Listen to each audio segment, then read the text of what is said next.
Alakablam!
Hello, everybody! How's it going? Hey, Raylan. Hey, Foxwild. Shadow Jackson. Shino. How's it going? How's it going? Hi, hi, hi. Also, give me 1 second. I'm noticing I don't have a certain setting turned on. I need to fix that. Ooh, what is this? I need to play with that.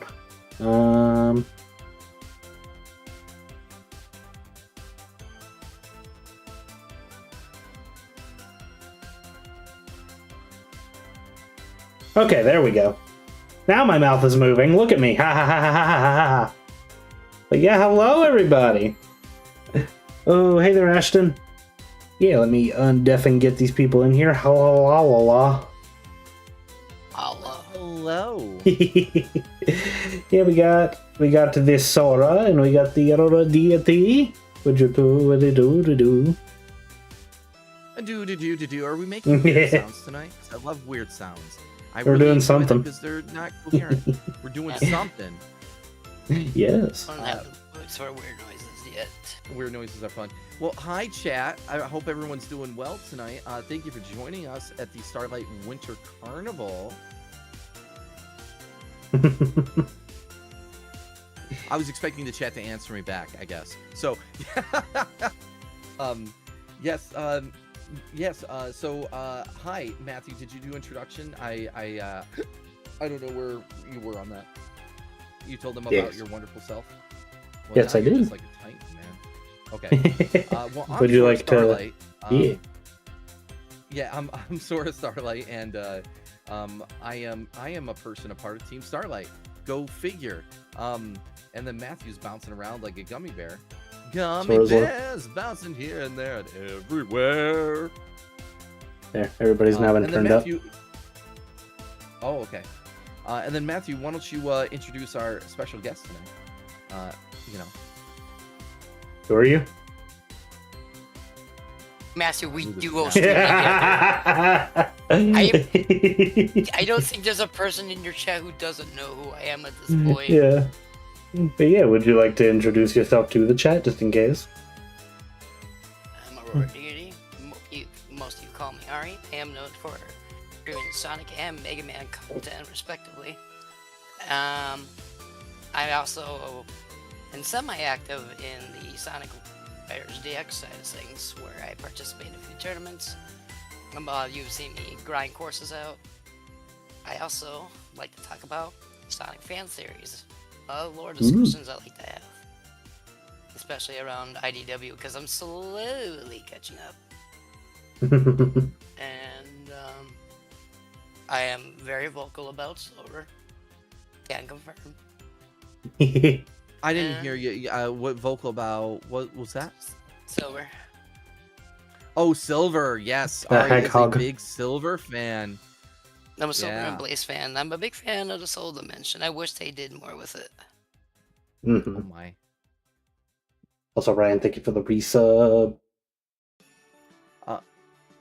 Matthew, why don't you walk us through Gamers Outreach, why we're here tonight, and all that fun stuff, and then we'll hit the big announcement about how much we've raised. Oh yeah.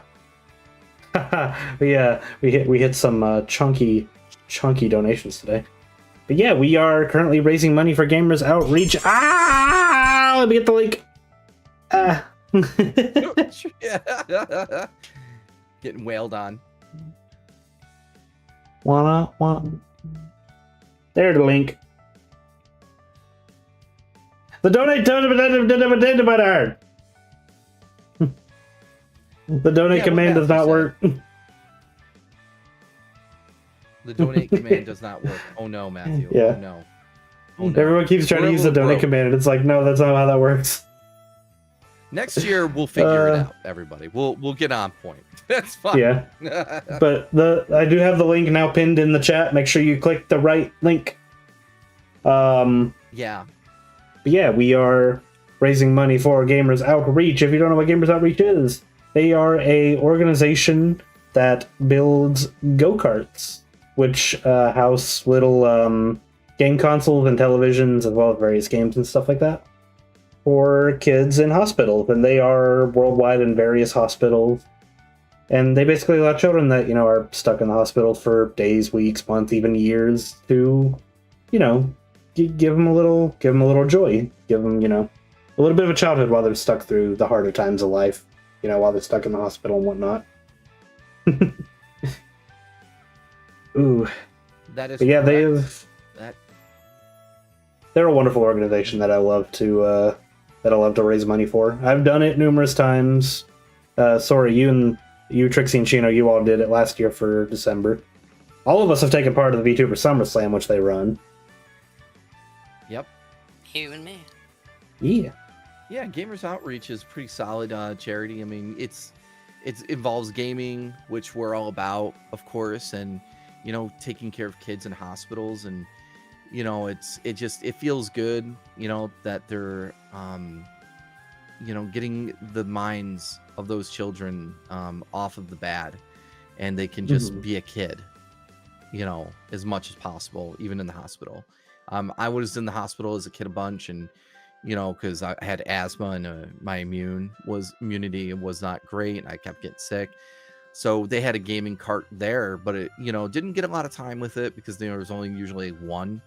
And if you guys go to, when you're at school back in the 90s, especially in 2000s too, but they'd wheel in that giant CRT, monitor with a, VCR and everything, except at the hospital, it was a NES at the times that, I was in the hospital.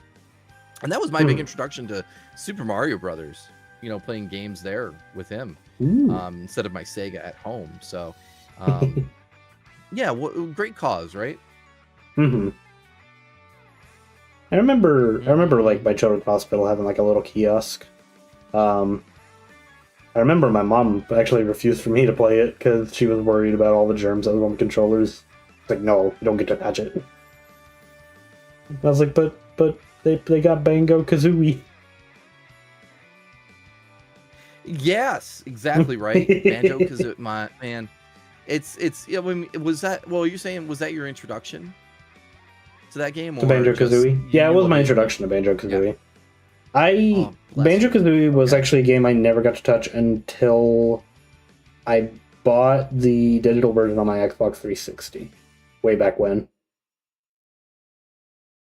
Oh wow, interesting. Yeah. Okay. So Banjo-Kazooie is one of those games that kind of like, it kind of avoided me until I kind of jumped into it. Like, I need to play this game. I need to know what it's all about.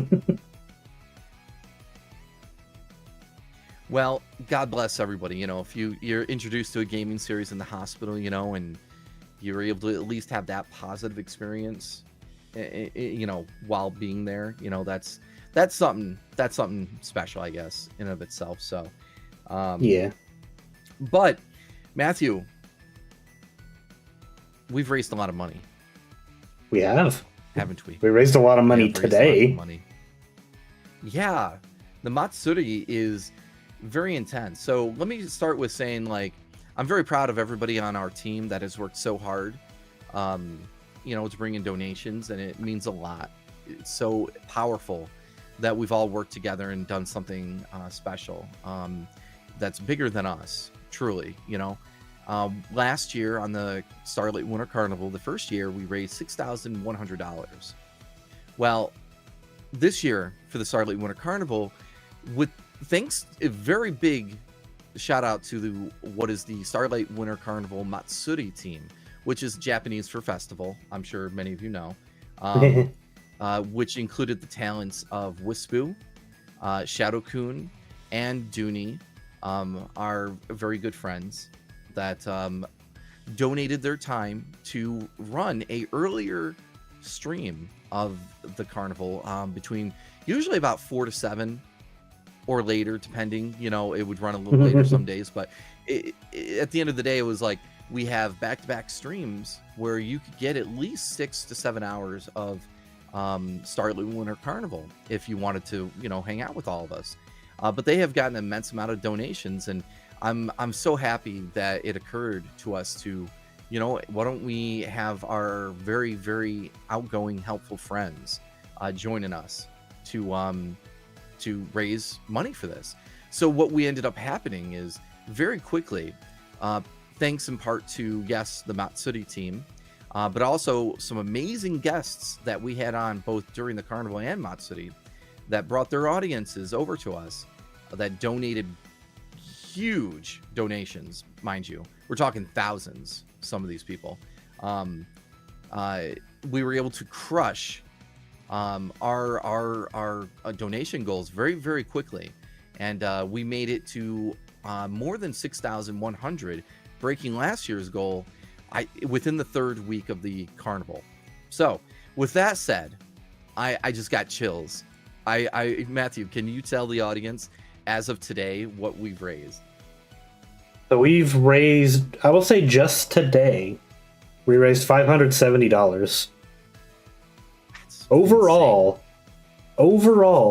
we have now raised $7,275, exceeding last year's goal by $1,175. Wow, keep those numbers for later. I'm gonna need them for some promotions I'm doing. That's I'm good at math. It's Um, in my name, yo. I swear to God, if I had a quarter for every time he's done that joke chat, I could literally buy a Sega. Yeah, yeah, why not? Let's aim for the sky. Whatever. Hey, Twinkle Phoenix Star, thank you for the donation.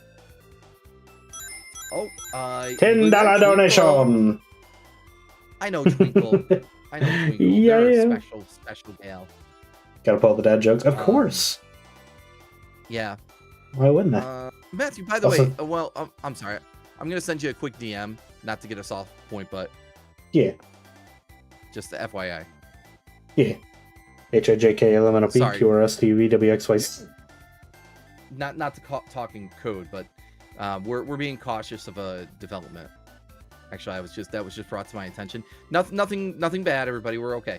We're trying to be diligent in certain things. But no, isn't that crazy that we have crushed our goal by so much? $7,275. I'm afraid what's gonna happen next year in that, I mean, it's like how I thought 6,100 was gonna be hard to beat. And mind you, it I'm not saying it was easy. I'm just saying I didn't think we were gonna necessarily beat that, But I was optimistic, like the rest of us. But I thought. Hey, Shadow Jackson again. Shadow Jackson Oh, again with the no. $10. Shadow Jackson. My boy, you have funded half of the Starlight Winter Carnival this month. They have been an MVP. I mean, shout out to you, of course, Shadow Jackson, and there's been a couple other MVPs too. But you have consistently been donating, and I saw today, right, Matthew? Shadow Jackson did about 300. Yes. This earlier during the Matsuri, it was, yeah. So Not just 300, I mean, my 450 just in the Matsuri alone. was it okay? Yeah, You're like Shadow right. Jackson did 350, 100, now 10. Oh my god.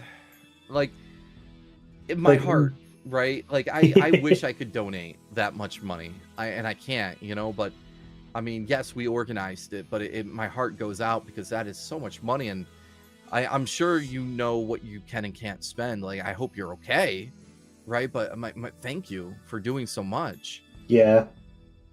It means a lot.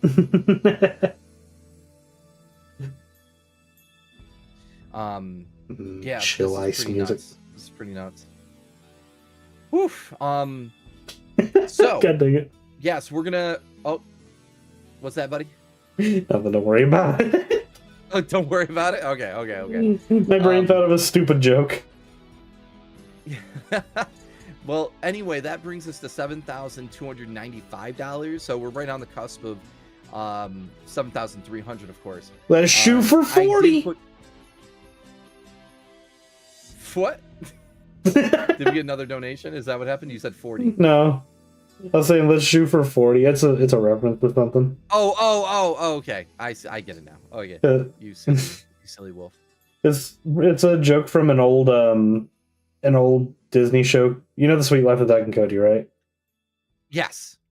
So they do like a news article. One it's like, men make 30% more money than women do, and then the other guy's like, "Way to go, guys! Let's shoot for 40." No. That's a little dark humor there, which I Yeah. like. I'll be honest. It's flipping Disney it was that in a did that sarcastic joke. tone. I know Disney of all people, right? Yeah. No, I didn't like watch the show, but it was on a lot because my nephews and nieces lived in the same house at the time, and they watched that show. And I'll say some of the stuff I saw on that show, I was just like, wow, this reminds me a little bit of like Kenan and Kel or Boy Meets World, some elements of that. Yeah. And I'm sure there was inspiration there, Yeah. to some degree, right? But I'll say Disney in that era, they kind of nailed it with their live action shows because like Hannah Montana was really good, Wizard of the Waverly Place was really good. That's So Raven was still airing at that time too. They were doing a lot of cool stuff. I agree. Like I was starting to phase out of watching a lot of TV, especially on Disney and stuff, because let me think. I was late teen going to 18, 19 around 2006 or 7, I think it was. Mhm. But anyway, but I was still aware of a lot of the stuff, and especially my nephews and nieces. I was watching that, and don't get me wrong, like I don't care what age I'm at. If it's a good show, it's a good show. I don't care what its demographic is. But yeah, I agree, they had a lot of cool stuff. You grew up more in that era than me specifically. I was more specifically 90s. Kind of grew up around that area. Like those Ari, shows were. we didn't give you the okay to say anything. Okay. I'm sorry. All right, and I'll give you the okay to say something. Oh, wait, hold on. Oh no, Matthew, let me use my new combo on her. You got a combo? Yep, hold on. Oh boy. Guard, thank you for the resub. Waits with anticipation. Oh my god, I deserved it. Thank you. I would say give me a can I have another, please? But Well, since can you I asked have so another? nicely. Son of a Taco Bell. Plush attack. I really wish Taco Bell was cheaper, because like it used to be, like, because you could just go there and just like, because that was the joke. People laid up at night for reasons, right? But they would order Taco Bell and they'd have like a feast, and it would cost you like $20. Yeah, I would get like I would get like 6 tacos and like a side of chips and cheese and a large drink. It would cost me like $6 or $7 back in the day. What the Yeah, hell? right now Anyway, I get like 2 things from Taco Bell, right? You know how much it cost me on DoorDash? Yeah. $20. Yeah, Just for and like a it's grilled cheese and chicken burrito. Also, thank you for all the chicken bits. chalupa, and that's it. Yeah, Hannah did the bits. Yeah. Yep, and thank you. Hey, They all got redeemed at how you once. doing? Yeah, they all got redeemed at. It was like a ring explosion in my ear. I love it. Yeah, takeout used to be so limited to just like pizza, and then DoorDash came along, and I'll tell you, even like 4 years ago during COVID, DoorDash was still modestly priced, that you could get things more or less the same amount of price as if going there in person. Now there seems to be a little bit of an upcharge. Sometimes they try to say like, no, we don't charge anything more than what we charge in-house, but there's usually a percent, and that's not counting. Yeah. My $13 McDonald's meal is like $40 if I use DoorDash. Yeah, well, I went to the drive-thru at McDonald's not long ago, and it was still pricey, mind you. Funny enough, I just texted Casey, hey, want to pick up McDonald's? Yeah, go in person. It's reasonably, but they usually have these box deals now. They're like $15 or $20. You get like 5 burgers, fries, nuggets, and everything, and it's like, Ooh. okay, whatever. But yeah, they do have a box meal at McDonald's right now. I forget what it's called, but Disneyland anniversary toys too. Oh my god. Oh, they got me and Ari. That got me and Ari, that lick. That was gross. Oh my god. Smiling friends. So, Ooh. anyways, before we go, we devolve into more craziness. Why don't we shift So- focus over to Ari, right? Yeah, I was about to say, so Ari. Matthew, I'll let you take it away. Hello. Words.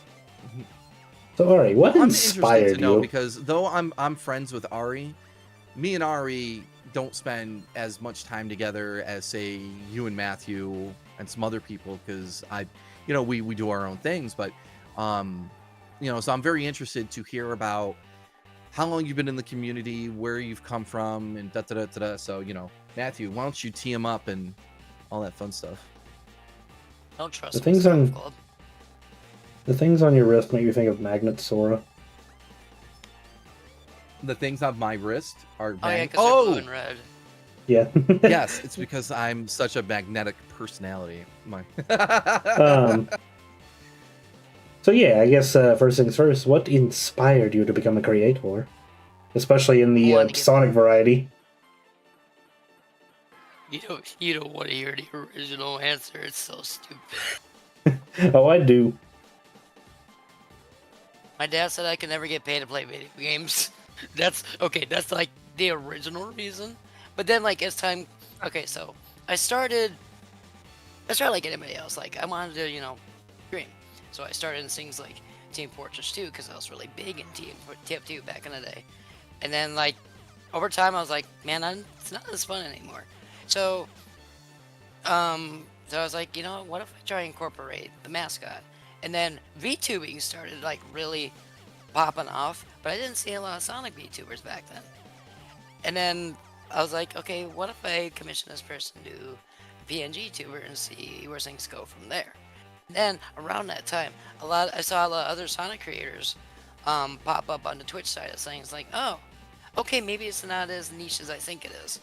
And then over time, I started, doing more Sonic, doing more Mega Man, doing what I'm good at, doing the good old platformer thing. And then fast forward about a year or two, I was looking for I was like, oh, collabs are a thing. And then I came across Chino's Twitter of all things, and I saw he was following me. And I was like, you know what, let's hit him up. And then me and him started doing the Mega Man X4 races at the time. And then I started meeting others through him. And then I met Matthew about 2 or 3 years later, I want to say. And Something like that. then yeah, kind of just evolved from there. And this is also where AuroraDeity as a name started to sit, because I was like every few years I was going from name until I found something that finally stuck. So yeah, so fun fact, my name has nothing to do with being a god or any of that. That was just a name my friend whipped up for me based off of my last name, which was Spirit Sided at the time. And then it just worked. And then all the Dark Gaia stuff came like way later. And then Neat. I would always shuffle between like the Mega Man stuff and then the Sonic stuff, and then I started getting to the Rider stuff, and then my love for Sonic Unleashed really took off, which it still does. And then I found a lot of fun just talking about a lot of what ifs or a lot of implications that lore started to have throughout Sonic, especially after that one tweet that the Sonic Twitter said a while ago, the everything is canon thing, because that kind of that kind of just like opened a lot of, that really strengthened the what ifs.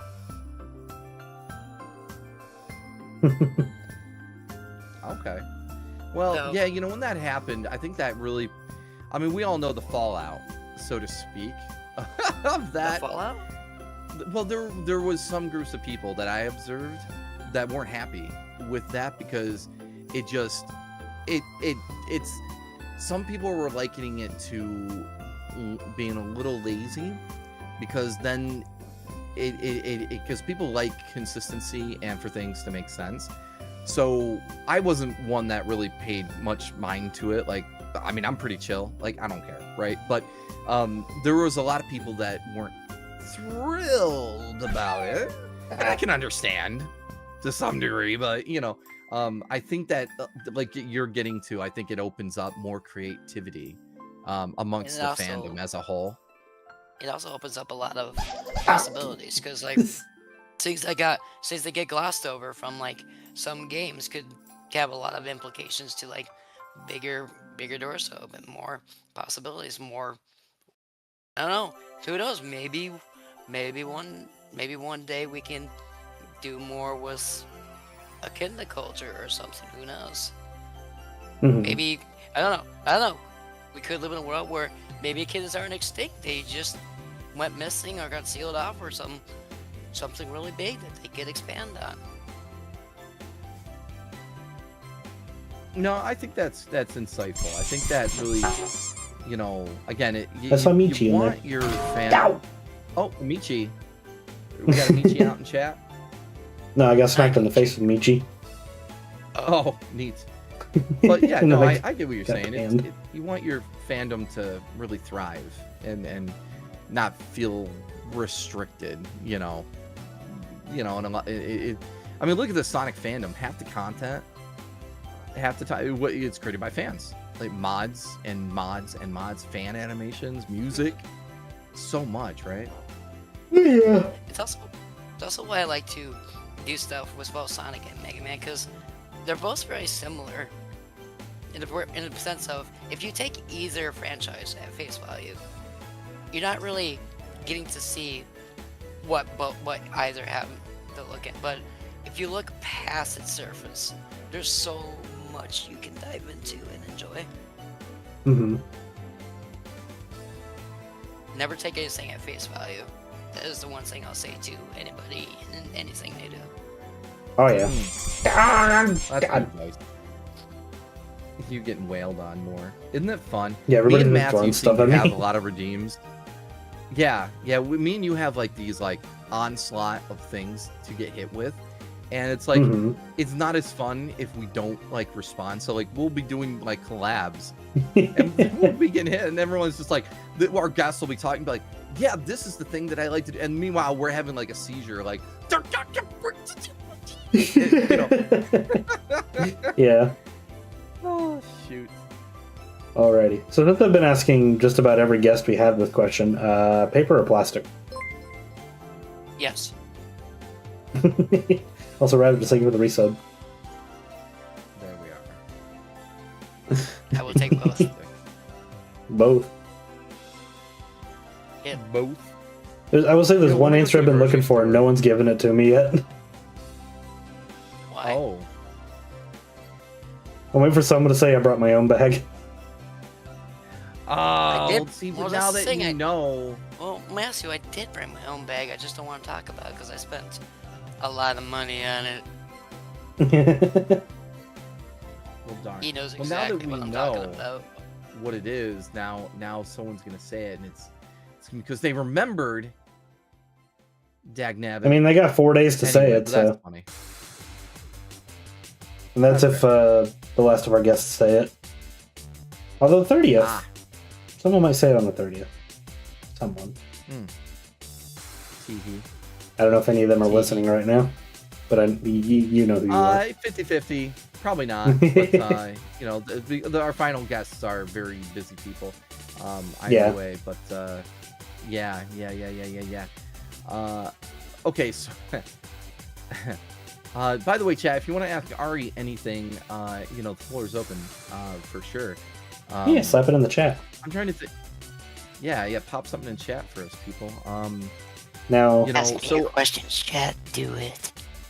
So you Which like I do have Silver a and question. Blaze. yeah. Oh, go ahead, Matthew. You have a question? I was gonna say, like, so you like Silver and Blaze, but aside from them, who else would you like? Who are your go-to? I guess to make a top 5, it would be Silver and Blaze. My first favorite character was Tails back in the day when I first joined the fandom, which was like, oh god, I'm trying to think when I joined. Probably been about 20, 25-ish years now. So replace Tails. I used to really like Bunny back in the good old Sad M days. I see. Sad AM, yeah. Hmm. And it's a tie between Tikal and Big. Because I've gotten to really analyze Big over the years. So You don't hear Big often. You hear Big when it's more meme stuff. okay, so over the years, I disagree with the opinion that Big is not smart. He's simple. That's what he is. He is a simple person.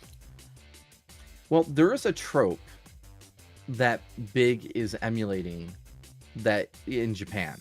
Like they're a character type. Maybe I should say character archetype or something like that.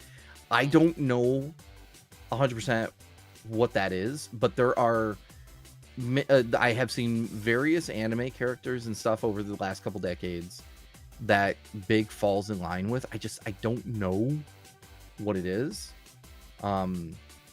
Maybe chat would know. I mean, I'm sure I could probably Google it, make it easy on myself, but it's less. But I think in the same vein that you're saying, Ari, I think it's less about being stupid and more of a maybe a simpleton is the way to go, right? I said that mostly because that's what people said.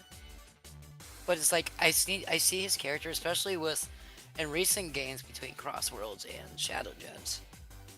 That he's simple. Like he doesn't have complex desires. He doesn't have like really hard goals. He just wants to relax, fish, have a calm, peaceful life. That's all he wants, and that's honestly fine. Like I think he's secretly a wise character. Well, that'd be quite the twist. I think that'd be funny. Well, I think, I mean, I get what you're saying. The perspective that you get when you first meet Big might not be what he truly is. And I will say Prime totally removed the archetype or the character type, whatever that Japan gave him, because obviously that's where Big was created, right? So Prime changed his facial expression and his whole approach. Big in Prime is actually not an idiot, but at the same time though, I don't know what kind of character he is, because even though he shows up a bunch, we don't get to know anything about him. But whatever, Yeah. But I'm pretty much on board with you. The recent games really implied that he's just mad strong, funny enough. Like how in Shadow Gems, it's implied he could use chaos control. He just decides not to because it would be boring for him. And you're like, yeah, how strong are you? And then there's just some lines in Crossworlds where SPS is like, oh my god, he's a Zen level threat, or he's a Zen master, or Omega who just says he's an S class threat, and then Big's like, and I'm like, Sega, what are you up to? You're up to something. Well, you know what? I have seen people, and I kind of buy into it. Hear me out. People and this kind of actually goes with what I think you were getting at too, with being wise, but it just doesn't come across, unless you really know Big the cat. But anyway, people have likened him to my neighbor Totoro, or forest dwelling characters in some of the Studio Ghibli movies. Like they're very simple, kind-hearted, forest dwelling type of spirit. If he feels like his slow moving nature and wise kind of comments that he might tweak out sometimes, he's very limited in what he says, right? But when he does say something, I think it has been kind of insightful, if I remember correctly. I couldn't quote anything, mind you, but I kind of feel like it goes into that, like, references to maybe, I mean, look at Big and my neighbor, Totoro. Like, there's some sort of resemblance there, you know, to some degree. I mean, I guess they're big, slow moving, and you know, but you know, I don't know if anyone has seen that kind of theory thrown around. I've seen it, and I kind of like that. You know, he's kind of based on some of the Studio Ghibli, you know, spirit dwelling type of, you know, slow moving character types in those movies, and you know, yeah, food for thought, you know. And then I'm gonna bring up the Archie now.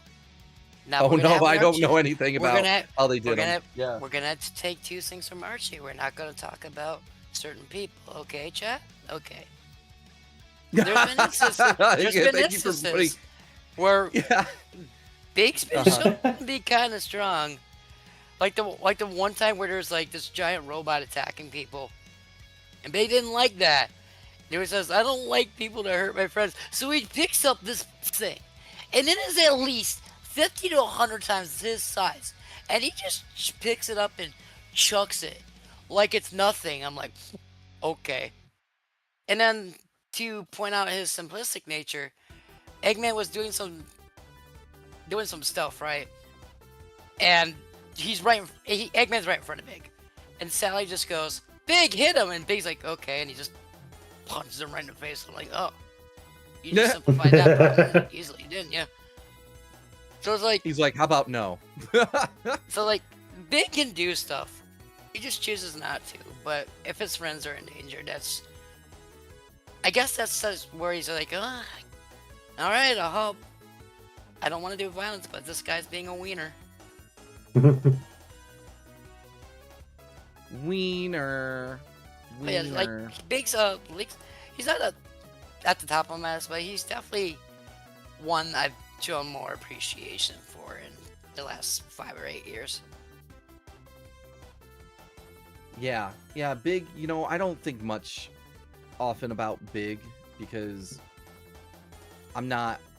I just, you know, I like my cute girlies, you know, first and foremost. But and he doesn't get featured that often. I feel like when they put him in the spots that they do, like for example in Frontiers at the fishing spot, like that was cool. That made sense, you know, little things to feature him where he fits in, you know, and it's not forced on us, and he has an opportunity to shine and whatnot. I know he cameos like in an adventure or two, like in every stage, I think. Am I right? Yep. Or wrong? That is Okay. correct. Yeah. Even in Well, you know, cutscenes too.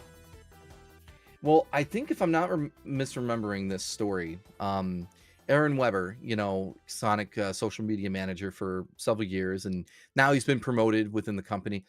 Oh, am I wrong? Did Aaron leave the company recently? Anyway, no, I think don't know. he did. Did he? I think he did, but yeah, but I guess that's aside the point.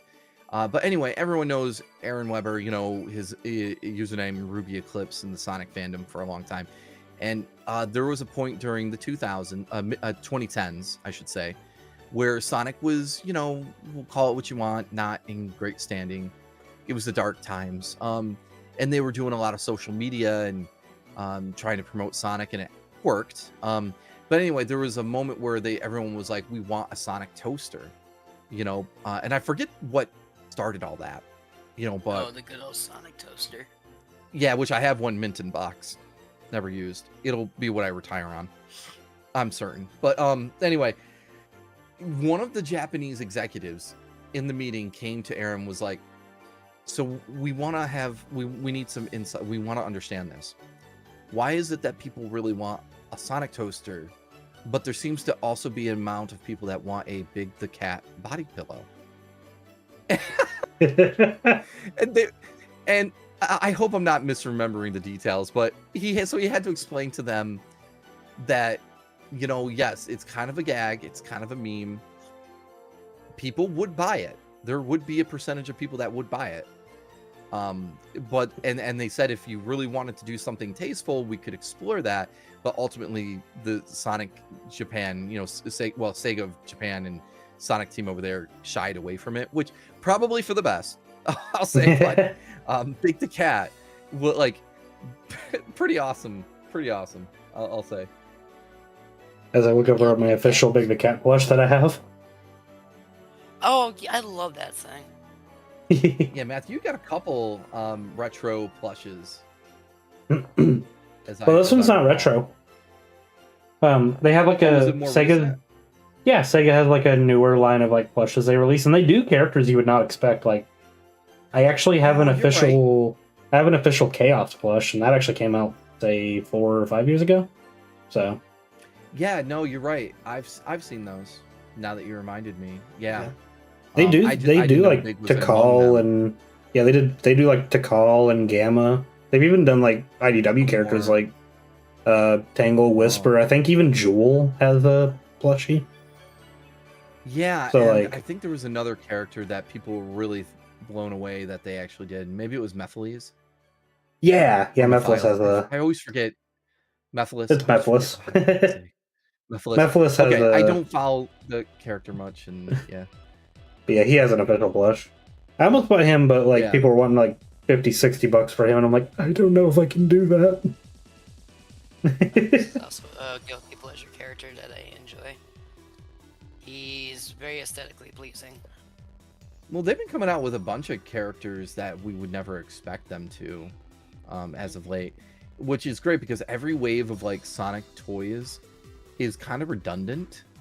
And I understand they try to stick with characters that they know will sell, but every time I go to like a Walmart or somewhere with like a toy section, it's frustrating because they're all sold out of everything else except the same Sonic figure that I always see there. And it's like, oh well. I do kind of regret not picking this up, but I've kind of like I've been spending a lot of money this month for Christmas and whatnot. I did actually come across the robot virus Sonic. I did actually find that at Walmart. Oh, the where he's like mostly covered in the Zombot, whatever virus. Yes, like I actually found that figure, and I was like, oh, I can't buy it right now. Figure. Yeah. Yeah. If I found Neo Metal Sonic, that would have been a buy no matter what. It's like I don't care how much money I have. I'm buying Neo Metal Sonic. Time to make sacrifices. We're not eating tomorrow. I need this. I need this. I know the struggle. I need the boy. I still want to find. I know it's got to be aftermarket and up the button price, but I still want to find the official Chaos figure they released. Oh, wait. Yes, I do remember that one. Yeah. Mm-hmm. Yeah. That was another. Like, oh wow, really? Okay. Oh, okay. Excellent. Come across a Tangle figure, get it, let me know. I have been trying to find the Tangle figure for myself. I've not even seen a hint of it. I have not been collecting all the Sonic figures as much as I should have been. I'm sorry, what's that, Ari? Is that I would also like to get that one as well. Yeah. My problem is that they're just so hard to find. Because they only put one on a shelf at a time, and they always pair it with a Sonic, and they can't flip and get rid of Sonic. Yeah, and Amazon seems to be hit or miss. Like, I feel like Amazon doesn't outright put those figures up immediately. And if they are up there, it's like they're third party, and they're like an extra $10, give or take. Yeah. You know, like if I go on there now and I sort by most recent newest arrival, Sonic the Hedgehog Jack specific. Okay, so they have the Amy Wonder Woman and a couple other things, but yeah, they're third party. They're way expensive. Yeah, there's so many characters that they can release toy wise, but I understand why, but they are a little nervous to release some of the outer cast because they might not be as the go-to, which is unfortunate, but it is what it is. I just figure like they just make less stock of that particular character, and then all the hardcore people still buy it. I don't know how it works. So anyway, yeah. Ari, have you bought any of the recent toys? Kinda. Okay, so when Green Lantern Silver came out, I got that. And then recently there was a Sonic and I don't know if there's a reason, but the Sonic and Knack Jack specific stuff because we saw that at GameStop, so I bought one for me and I also got Matthew one. And then there's a Green Lantern Silver plush that me and Matthew found recently. I got that, but that's as recent as I go. I don't go after figures that much, but if I see one I like, there's a good chance I'll buy it. It's just space. Space is always a concern when I buy action figures. Yeah. But there are upcoming things that... Actually, can I talk about that? Yeah. Is that public knowledge? Yeah. What is? Alright, the next set of DC Sonic figures. It's still technically in the leaked category, but yeah. Dang. I feel like everybody may have seen it at this point. Yeah, I don't. If you're okay with me talking about it, I'll talk about it then. If you're okay with that. Yeah, I'm fine with it. I mean, So- I'm okay. I'm okay. Like, So- A lot of you may have seen confirmation that, well, not confirmation, but you probably have seen Catwoman, Rouge, Starfire, Blaze, all of them. They got announced, so a bunch of those I'm probably gonna get. So Blaze, Rouge, and I might get Big because Aquaman Big's a thing, and I'm like, huh. But I thought about it, I was like, you know what? Okay, that makes sense. Yeah. He fishes. If I'm looking over at my Sonic figures I have. Weirdly enough, I don't think I have a Sonic. Like, I have, like, alterations of Sonic, but I don't think I have a Sonic figure from the new line. How old is the line? How old is the one that I got you for Christmas?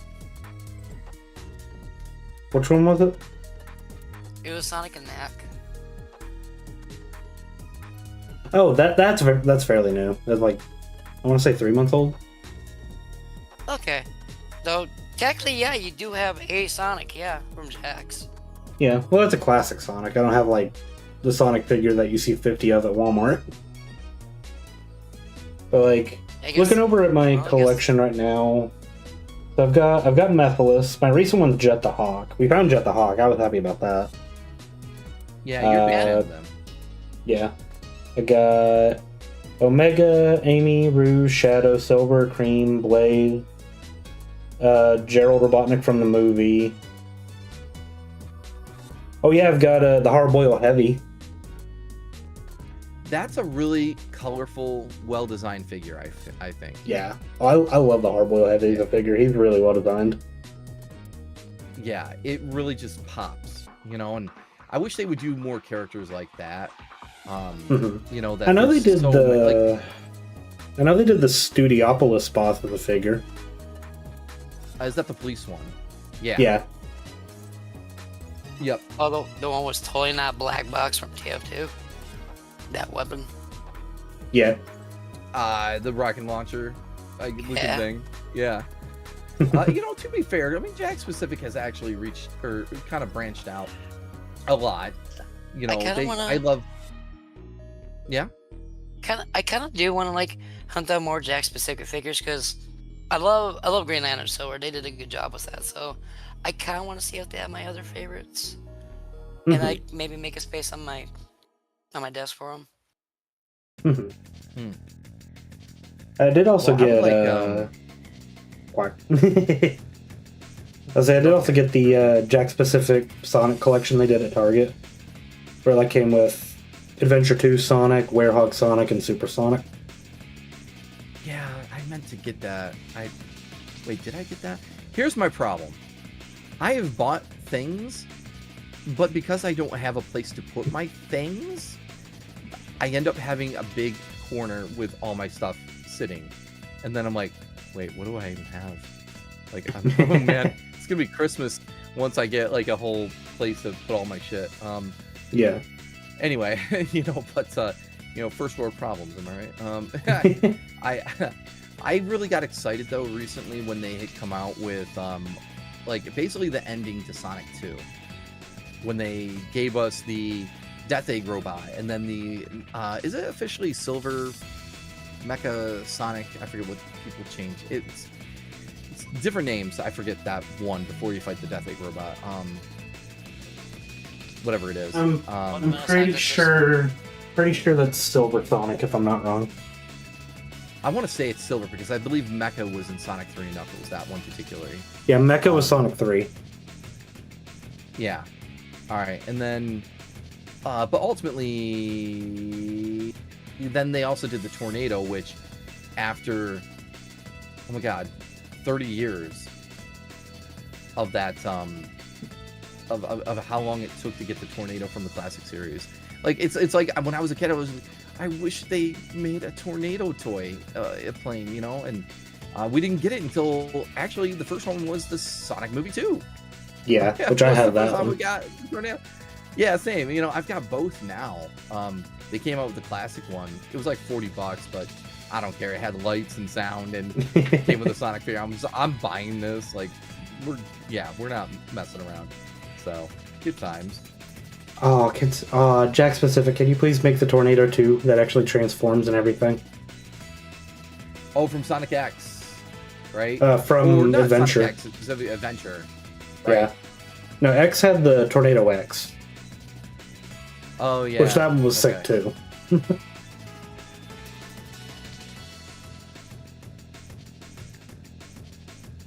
No, because Adventure was my introduction to Sonic, so, like, Tornado 2 is kind of... It's like a really cool iteration of the Tornado for me. Yeah, heck, they even kind of... I'm not a fan of the... They even kind of did the transformation with Tornado 2 with the first Tornado in Unleashed.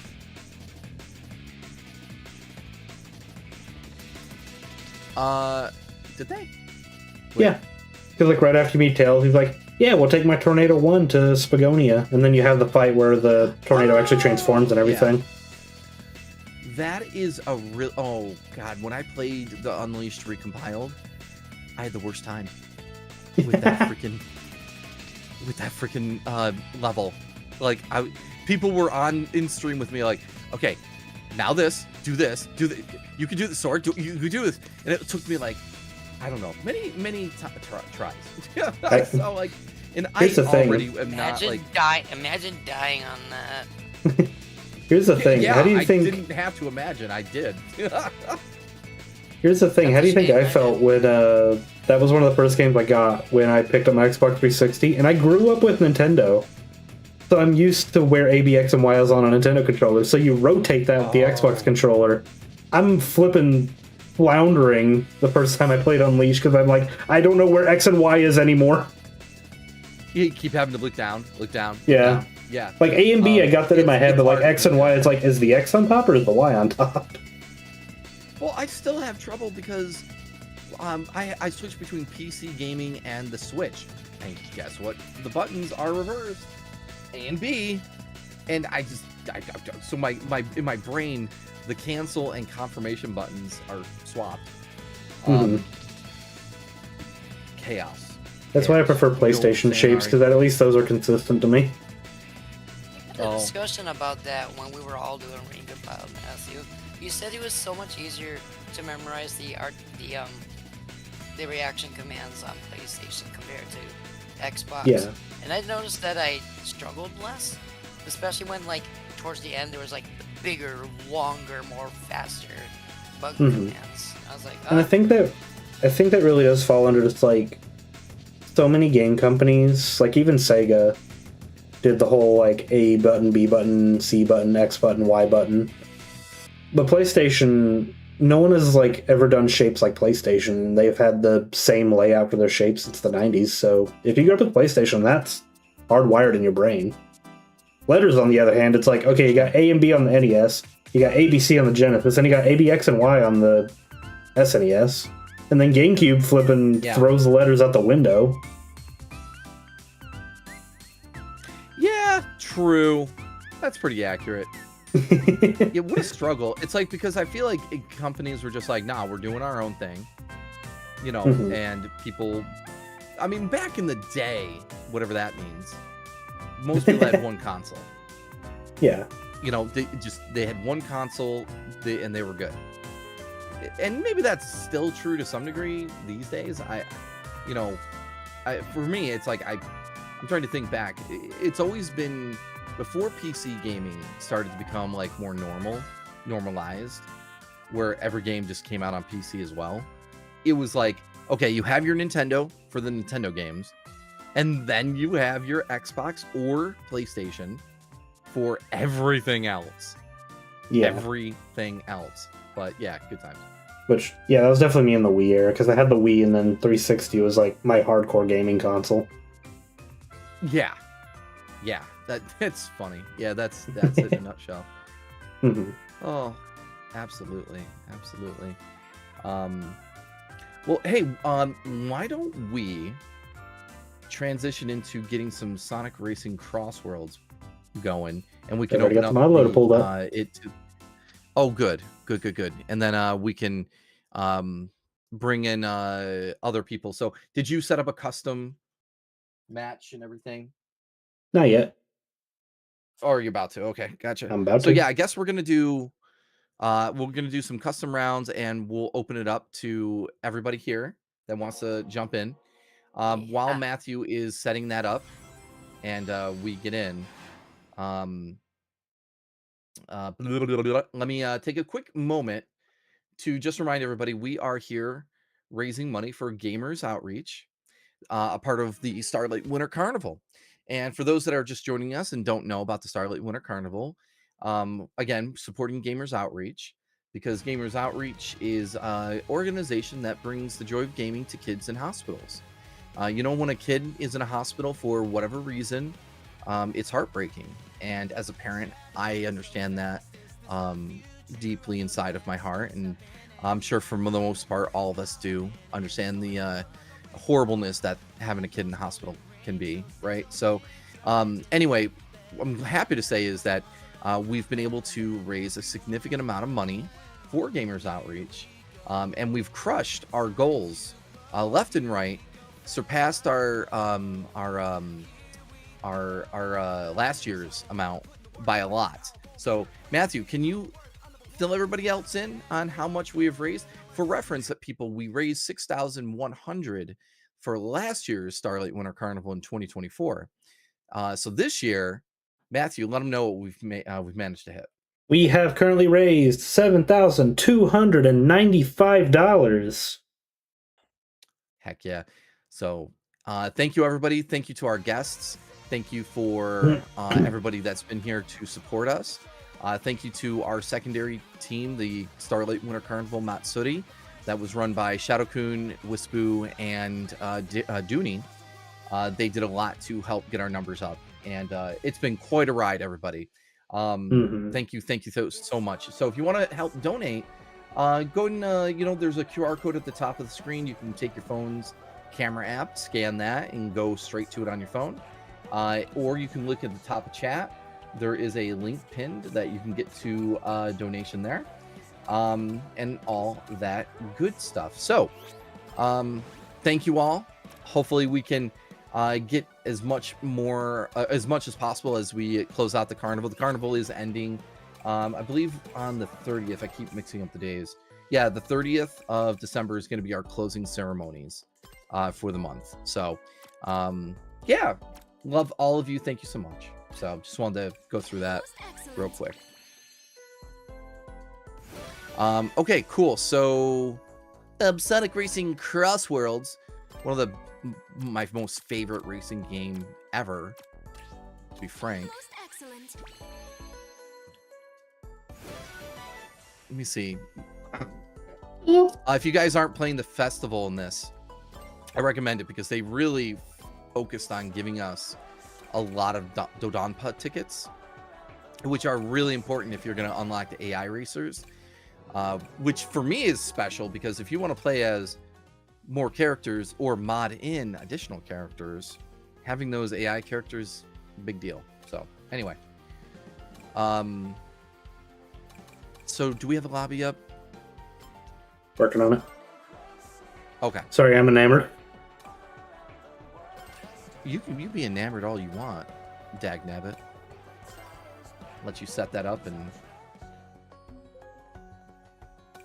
yeah. So if you guys are able to come in and play with us, Sonic Racing Crossworlds, we're going to be doing that for the next little bit. The more people, the better, obviously.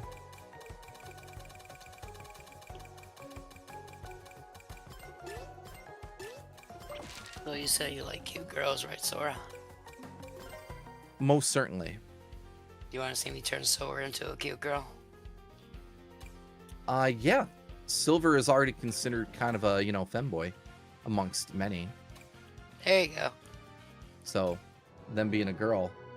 Oh, you did it. You have a femme silver PNG. Yeah, this is Platinum. She's the newest face to my channel, and Oh, I've always loved Platinum. her. I just decided to use her more. That's very cute. I like I it. mean, she did this, and she did a great job. Absolutely. So we have Monkey. I sent you an invite. I think I'm in. Yeah, she's in. Yep, Me and I'm her here. are both in. Alrighty, so let me get the code out there. Look at that. It's 529588129. Yes, let's get as many people in as possible. We'll give a couple minutes just to see what happens.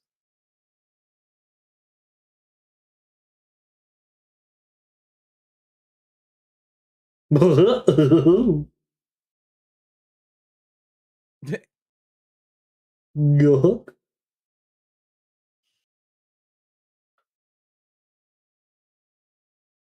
Don't worry, I'll make the code make sense here in a second. Make it make sense. Somebody make make it it make dollars. sense. Yeah, okay.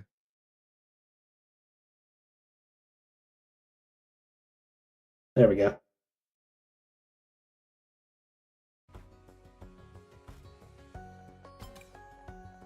It's Matthew racing all around your butt.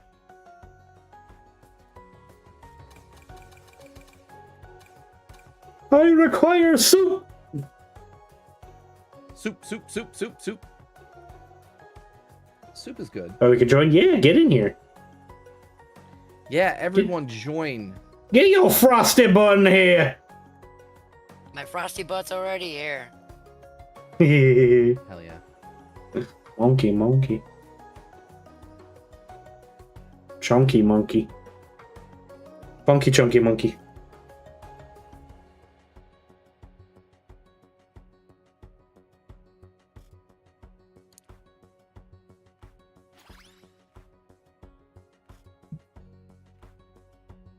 Why are you just now annoyed at me using my card phone?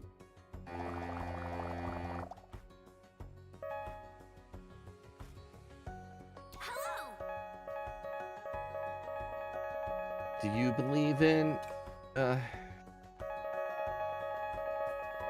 Manat? That hurt my wrist. Ow. No hurting the wrist. No hurting the wrist.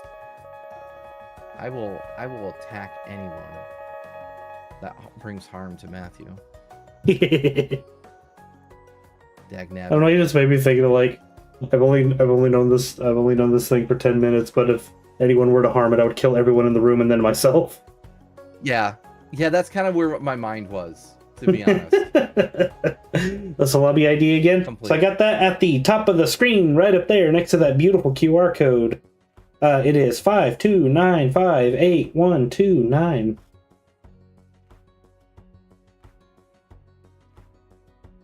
Hell yeah. While y'all get in, I should probably set up the match.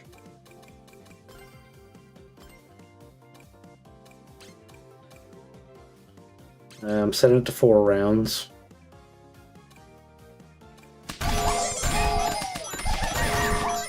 Ah, ha, ha. Lancer, thank you for the 100 bits. Ah. It's Sonic. Racing. Bikini Bottom! Bikini Bottom?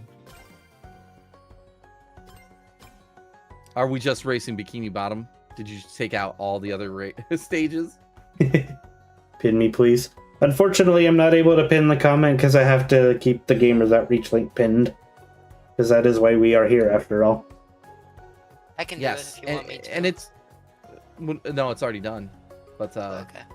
Yeah. but at the top, everybody, the room ID is right there. Nice and Look, gang, a black. door. Hold on. Hold on. Hold on. Hold on. Hold on. What? Okay.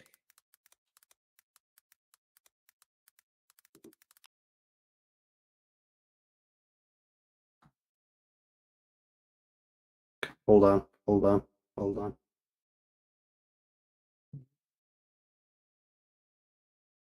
I will show you all exactly where the code is. Hell yeah.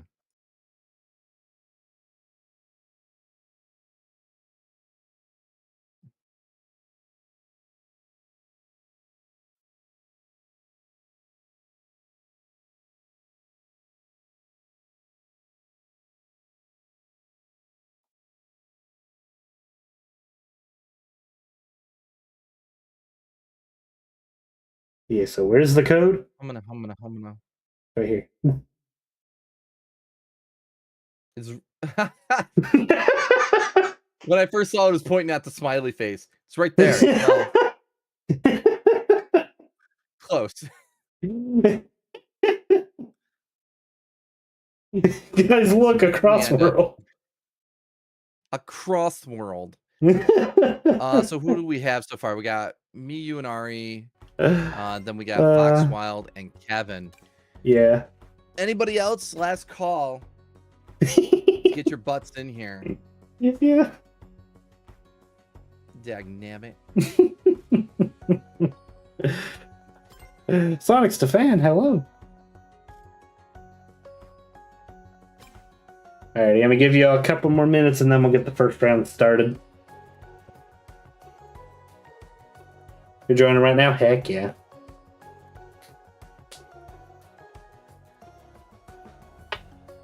Who's ready for an unforgettable luncheon? Oh, we're doing that tomorrow. Well, I'm definitely gonna make it unforgettable for you, alright?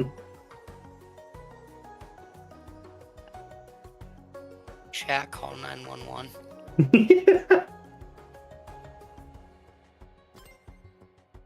There's Fun Floof. Fun floof. Dun dun dun dun dun dun dun dun. Oh my god. You it's got a 85 dinosaur. seconds to get in here. 85. Well, now it's Chat, you wanna know what's 78. I don't know what's gonna happen in 85 seconds, chat. Sonic Stefan. Let's find out. Yo, what if I told you about guns? But it's Nothing. a squirt gun. Oh. No, that It's a, yeah, I don't think so. squirt gun's so powerful it's gonna blast a hole in the wall. Kind of weird that Sheena was blazed for the model. But you see, it's because we have a lot of friends, and there's only so many slots we can use.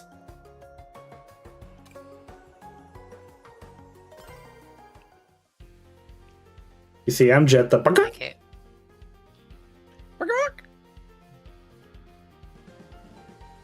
I find it interesting. My usual Good. I find it interesting they put Knights at the beginning of the Sega list, given Knights came out after Joker, Ichiban, and Miku. I feel like the order is a little weird. But I'm gonna go on a limb. Maybe it was just dictated by development and everything. I will say I am foaming at the mouth to play as Inky. That's the spirit. Is Get that it, Jack because Black? he's a ghost. Is that Jack Black? Not only is it Jack Black, if I hover over him... Chicken. Steve's lava chicken, yeah. It's tasty as hell. Yeah. Alrighty, how much time do y'all have left? It is actually, we're 30 seconds over. We're starting now. Starting now. Can't wait too long, or we won't get enough rounds in to feel good. Not enough rounds in the chamber. Here's if you modify it.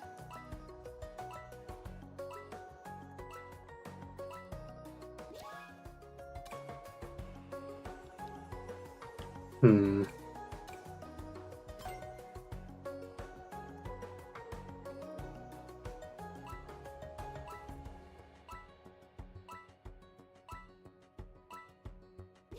Where are we going? Probably Radical Highway. It's one chamber in the bullet. I don't think that's how One it works. chamber in the bullet. No, I don't think that's how that works. Well, good luck, everyone. To everyone that's playing. Oh, Sonic Speed? Shouldn't we be Supersonic, or am I mistaken? It's Sonic Speed. Supersonic Speed's locked out for now. Is that the crazy? Well, okay, whatever the. It's the fastest speed we're allowed to. Alrighty then. Because there is one speed that's technically locked out of online for some reason. Oh, well, that might be Supersonic Speed then. Yeah. Yeah. That one's basically like the 200cc of the game.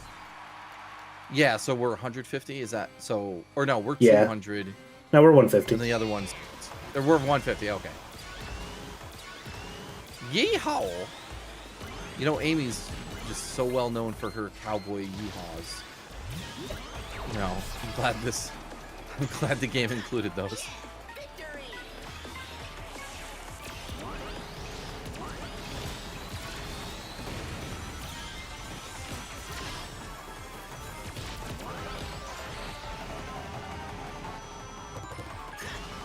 No. Hip, hip. Hip hip hooray. Don't screw me. Pop anonymous.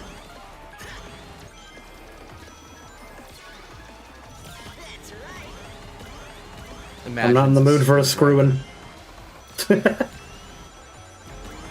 Listen, you just gotta lock in. I mean, I'm currently in the lead. That makes all the difference. Well, never mind. You're a winner, dagnabbit. Cyberspace. All right. It's funny because I will try my hardest, and I will lose so badly sometimes. But I'm having a lot of fun, and sometimes I do good. I'm not saying I'm garbage. But, Yeah.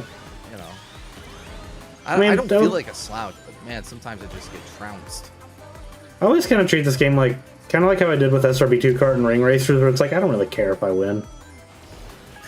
Yeah, I'm like... People do the craziest crap where it's like, I can't really care to win. Because if I care to win, then I'm not going to have a good time. Right. Thomas the Tankin' Dankin'! That's right. But also...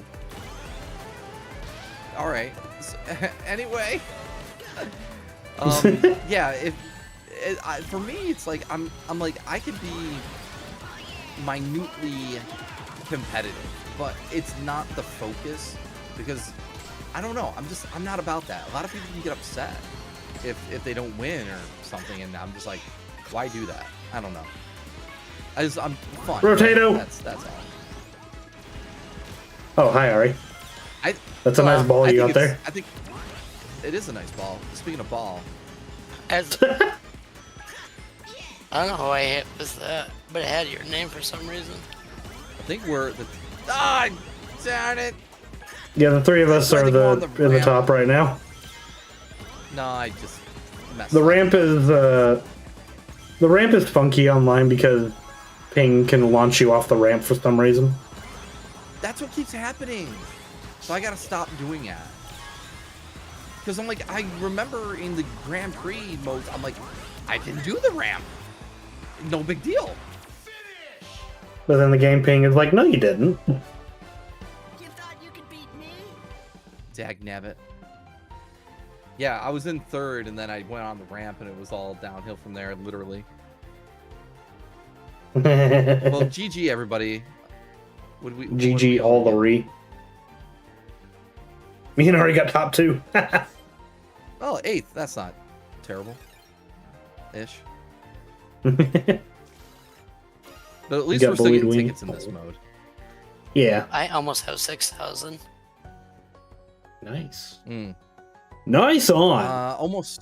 I don't know what to spend them on, because I'm going to be honest, Silver's not getting any more, because he's getting a little greedy right now. Like, he wants like maybe like 15,000 right now. Dang. Where are we going next, Captain? Well, I like Rainbow Garden.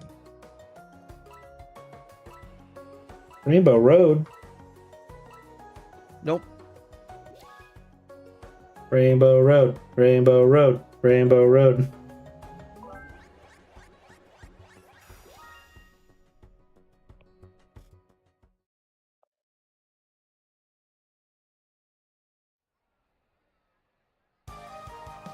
Dun, dun, dun, dun, dun. Chat, this is a little off topic, Sonic specifically, but chat, I'm curious, what are some obscure Pokemon trainers that you like that appear in like the manga, Pokemon Adventures manga? I'm just curious what everyone would say. I don't know what to expect, but I'm just curious. I didn't read much of the manga, but you want to know what I weirdly remember from the manga? What? I remember the boy trainer for the Diamond and Pearl arc was like some long lost like caveman or something. Really? Yeah, like he was just like some boy that like was raised in the wild. What? That sounds random, but all right. Hey. Yeah. Like I think like one of his very first Pokemon battles, instead of throwing out his Pokemon, he just like ran up to the Pokemon, just bit him. Oh my god. Well, dang. I don't know. I always remember being told, and I don't know if I can confirm it, but the Pokemon manga being way more adult than it needed to be. Oh yeah. Oh yeah. Like a lot of innuendos and things. Which flipping the boy trainer in the Diamond and Pearl manga, I think you actually get to see him fully naked at one point. Yeah. Like I think he just like rips his clothes off and just goes wild, and it's like, oh, that's uncensored. Okay. It's like, okay, I'm sure in the English version they censored it, right? No. No, so you're referring to the English version. Yes. They don't censor the manga at all. No. Like you do get to see like the beheaded Arbok and everything in the English manga. God. It's charity, by the way. That's insane. Pokemon, am I right? That's because like manga's kind of like a weird thing in the US where it's like it's considered adult, but a lot of kids and especially teenagers read it. But they are fully uncensored, and that's actually been like a major talking point for a lot of adults. Is like, man, some of the stuff in this manga, and we just have that in our school libraries. Yeah, I've read those concerns, right? Yeah.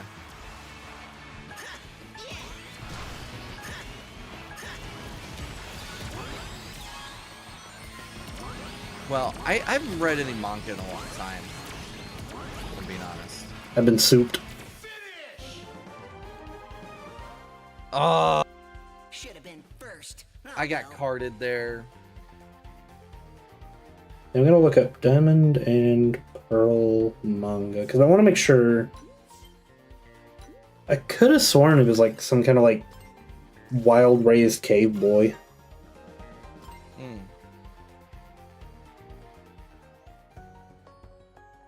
Casey would know more than me. She actually read the Pokemon manga for a little bit. I see.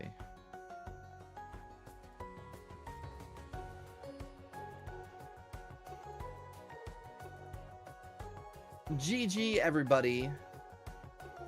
Okay, Diamond by the is way, if anyone lame. wants to join us for the races, now would be your chance to jump in. The room code is right there at the top of the screen. And if you want to reach out and do any donations for Gamers Outreach, the donation QR code is at the top of the screen, and the link is in the chat and all that good stuff that you can click on. Thank you for the... Did you just slap me with cheese? Is that cheese with a ribbon on? I It think looks so. like cheese. Well, no, it must think be a I- present. You just got smacked in the face with cheese. Lance Tastes the like Hedgehog cheese. slapped a holiday cheese slap sticker. Well, that is a thing. Oh, Neat. it's holiday cheese. Holiday cheese. Good luck, everybody. Oh, that just went right on my face. That was perfect positioning. 10 out of 10.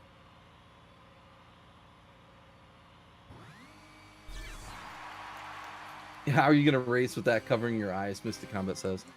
Yeah. A lot of prayers. Anything to give me an advantage. Oh, God. Because I need it. I took the shortcut. Hey. Woo! Raylan Somehow. knocked with a $10 donation. Heck yeah. Oh, thank you, Raylan. I believe that. They were good. They were good. That's cargo. I believe that brings us up to 7,305.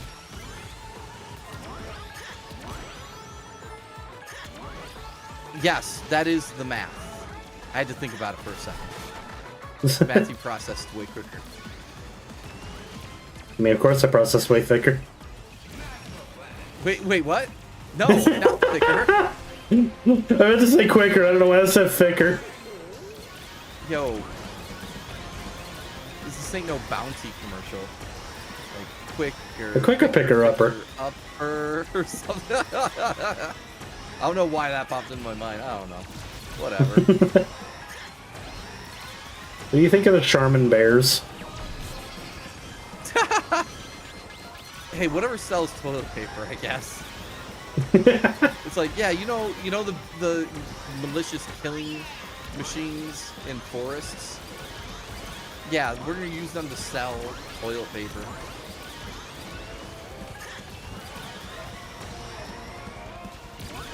I remember I was actually at a Dang.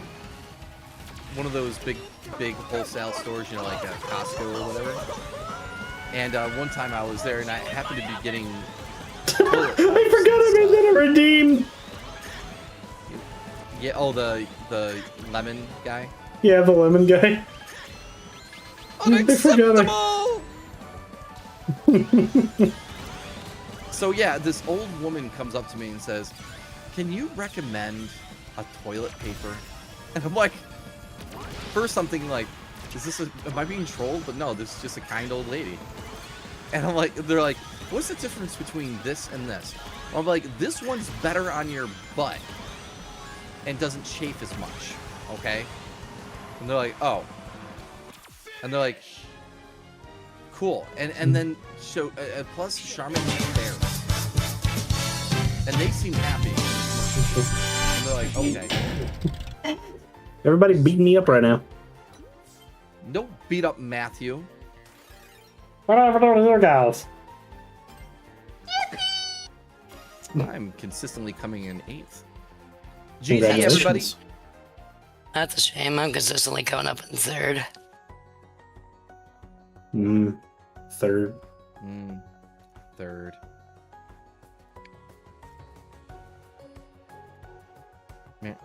I wish recovery was smaller so I could use more gears.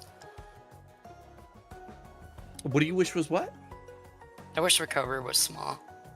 Oh, like so you recovery. get more. I see. I get. I feel like I'm locked into what I'm using. I'm pretty happy with what I have. I mean, you recovered fast because I threw that one bowling ball at you and you just popped right back up like it was nothing. Oh, was that at the end? Yeah. Yeah, it's just like I miss having my level 4. Mm-hmm. But I'm also getting last a lot less with this build. So it's like, god dang it. Also, How I'm many- super amped. I voted for this. We're gonna have some hallway action. Let's go. Good luck, everybody. No, no I one got else. fries in my Alright, mouth. Well, we're gonna go. I have fries in my mouth. Oh, Casey brought you McDonald's, huh? Yeah. I'm That's glad Shrek. happened. That is a take I just saw in chat. That is a take. Yeah. Well, also we get to go to the Sega School of Drifting. That one part of the map too. It's just, listen, they're trying to teach us so much in this map. Then again, Oh. Shino's in New York. He's used to cramped bases. I get it. True. I can vouch for that. I like being crammed into things. Me too. Wait. Can't make my next joke. I can't make my next joke. You can't do that to me, man. Yeah. Yeah. You know what kind of person I am. You can't do that. We must be restrained. Get the straight jacket. Get the straight jacket. White space. No! Every time on this course I do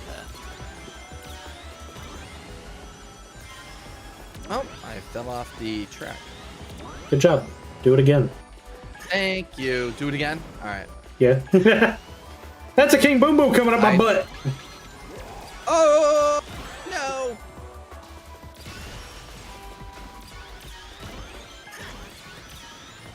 Oh, I'm sorry, Ari. You didn't hit me. It said I Doesn't did. hit me. Nah, the game's lying to you, like it always does online. That's That's the power of pain. Yeah, like I'm in. well. Who did it I'm in hit? second right now. Because like, if my attack did nothing, like, what's the point? No, you hit someone. It just wasn't me. The game just Think said so? it's me, even though it's not me. Well, dang. But it's bugging me because it says I'm hitting you like 3 flipping times right now, Ari. I'm literally behind you, Yeah. or it was. I keep throwing something back and it was like, you hit Ari, you hit Ari, you hit Ari. I'm like, I'm not Did I trying to hit- just target Ari. Sometimes I wonder.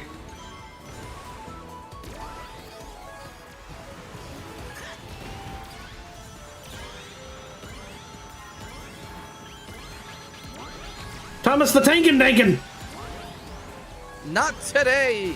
Oh no! Come on! Oh no! It was There we go. in second place like 800 times. Alright, what'd I get? What did This is humiliating. Remove the big- buzzsaw. I got hit by 7 of those. Da, da, da, da, da, da, da. Oh, I came in 4th. All right, I'm doing better. Fun Floof got first. Oh, congrats! Using knights, no less. Look at him dancing. Oh, that's really cute. The music and everything. Yeah.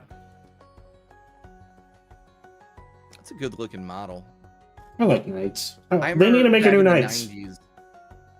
Yeah, I think they could be successful. I know the last Knights game on the Wii. I don't remember how that went over. But It wasn't bad, but a lot of people didn't like it, but the only reason they didn't like it is because Knights had a voice. oh, they wanted to be more androgynous. Hmm. Sonic04580, thank you for the follow. And Also, then the lobby's Yuji back Naka- open if anyone wants to get in here. Yeah, come on in, people. We got more spot. Oh, someone joined. Big Game Lancer came in. Welcome, welcome. But yeah, train of thought. The Wii game, I think it tried too hard with its story, and I think that's why a lot of people didn't like it. It was still Knights at the end of the day. It was still a Knights game. It's just I'm sure it was fun. I mean, compared to Mhm. the Saturn original, like, and what I mean by that is that they had to have improved the gameplay, that it was good. I don't know. You tell me. I mean, it was Knights. Sounds like all right. I'm not well versed into it because I only played it back when I had GameFly and I rented it for a few days. I didn't get that far in the game at all. Okay. However, I did purchase it like a year or two ago, so it's in my library. I would like to do a stream of it someday. I just have yet to do that. Mm.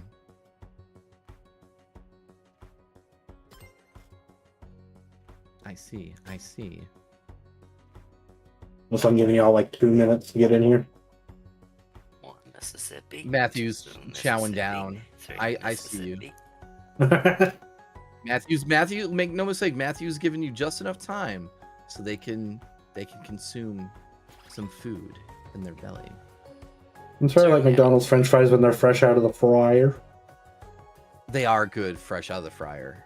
Mm-hmm. I'm with you. I'm with you. Matthew, Yeah. what would you do if when I visit I just unwrapped a slice of Velveeta and I just dropped it on your face? And then walked I'd be off? upset. Why? Why? Because that's a waste of good cheese, and I'm not going to eat it off my face because I actually don't like cheese by itself. Then get Yeah, a who slice eats of bologna and cheese? wrap it up and Then Let me why guess, don't you you hate bring them some bologna. bologna? Give them some I bologna. have- No, you're gonna bring them some cheese. You can bring Buddy, them some you bologna. say. I do have bologna. you do that. Yeah, Bologna. Bologna. I knew someone would say. My bologna I has a haven't had first name. bologna. in Flat years. hot dog. I used to eat bologna all the time, but I haven't had it in like 5 or 7 years. You know why you're not getting any moon crystals? It could be Twitch just being Twitch. Because sometimes Twitch be twitching. Excuse me. I apologize. For Yeah, you Matthew, are we apologize hitting for- Target tomorrow as well? Yeah, we can go to I Target. don't know if you heard me. Remind me to restock up on cough syrup. 'Cause I'm almost out of the day stuff. Why would you buy syrup that makes you cough? It's a fair question. Matthew, I'm gonna sit on your lap and give you like a 10-hour noogie.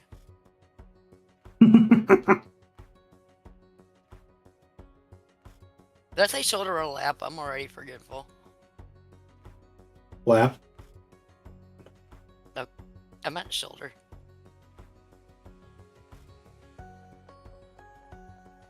Bologna gives you bad aftertaste. I don't know why.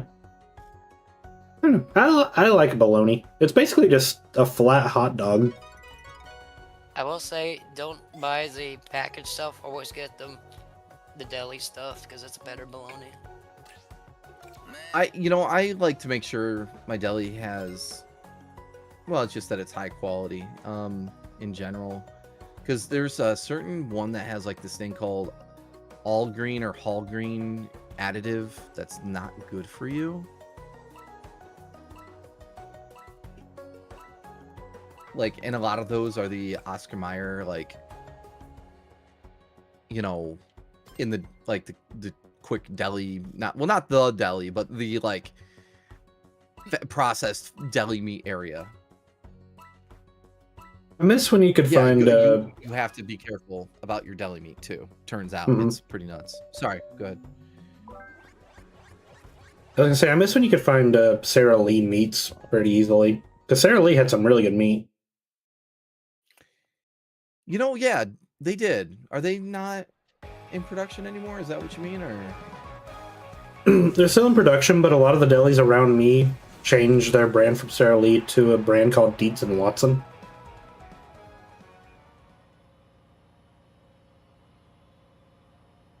And I just don't find them as good. Like, they're not bad, but like, man, I missed how juicy Sara Lee meat was, because they were very juicy and very delicious. Yeah. No, like a solid deli meat. It's good. What can I say? You know what I like getting dang it, Butterball. Oh, Butterball's has good, deli so meat. good. Yeah, they have Thanksgiving turkey, sliced turkey, Mhm. and it's just so moist and yeah. Yeah, Pretty much Butterball is just Della as or juicy Della- as Sara Lee, basically. Yeah. Like, if you really want to, like, lose weight and just streamline your diet, you just buy some deli meat, maybe some cheese, and you do a roll-up, and you, like, you will lose, like, it will melt off you. Like, do some exercise, get deli meat, you will lose so much weight doing that. I'm gonna start a Twinkle Park. Also not bad on the wallet. Actually. Do it. Wait, I'm sorry. What on the wall? Deli meat's not bad on the wallet. On the wallet. Is that okay? Yeah. Like I can usually get Yeah, like it's not bad. 4 or 5 days worth of meats for like say $8. Depending, right? If like the Butterball, I can get like a pound and a half for like $12, and then I'm eating it for like 4 days straight, and I'll do like multiple. Like I'll have lunch and dinner just be sandwiches, and it hits the spot. Try it, you like dingalingus. You dingalingus. People have told me like, don't even have bread because that's not good for you. But I'm just like, yeah. But also, if I'm being on a cautious diet and I'm just eating like deli stuff, like I don't think bread's gonna be that bad on me, especially if I get a better quality one. Oh, Sara Lee, I think I get. Yeah. Sara Lee has this really artisan, good bread that's nice and thick. Has a bit Sara of Lee bread is what sweetness me and Casey get. Yeah. Because I don't believe bread is that bad for you. Like, if you're eating a crappy diet in the first place, then yes, it doesn't help things. But if you're being cautious and mindful, I don't think 2 slices of bread really hurt you. Yeah. I was way off my game. That's just my opinion.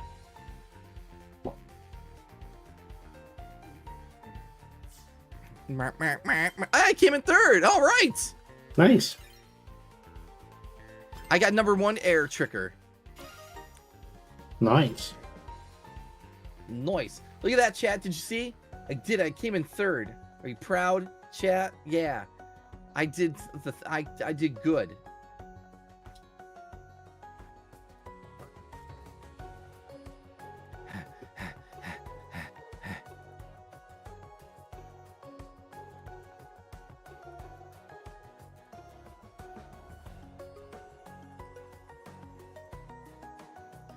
It's Sonic Racing all around the toilet. I don't like any of these. How dare you not like Sand Road, you uncultured person. I'm sorry. I didn't mean to offend anyone. Chat goes throws tomatoes at Sora. Give her the ragu. You don't like tomatoes? Ragu. I like the Prego. Some people like virgin oil in their pasta. Other people prefer Prego. Well, if you're doing virgin oil, isn't that... Oh, wait a minute. Ah, damn it. All right, never mind. That's why I didn't want to say anything. You freaking tricked me. I smelt that joke before he said it. I felt that joke before he said it. Matthew has never gotten me that hard. I mean, and I know. Okay, listen. Dang it. It's a series of unfortunate events. He's my stream partner. I'm aware of this crap. Yeah. Okay. I'm still mad at him for the Mega Man 03 incident. Can't imagine. Oh, you're gonna suffer when you do the Zero series. Oh, I know. I hate that one of our guests for that event really wants to do that. I'm like, You know, I'm still reeling here because I was about to answer you, Matthew, with like a completely innocent response, like serious response, like, well, isn't virgin olive oil just meant for like, you know, a more of a special dish that's more like it's a simpler creamy sauce or something. I don't know. And I was about to come back with something like completely like, I don't know. No idea.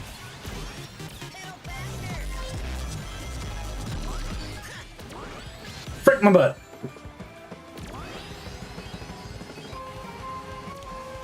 Out of my way, snake.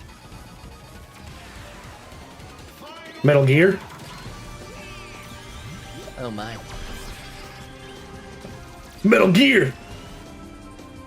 It's Sora racing in the monster truck. I wonder what damage we can do. Woo. Here we freaking go. Did you just say a woo?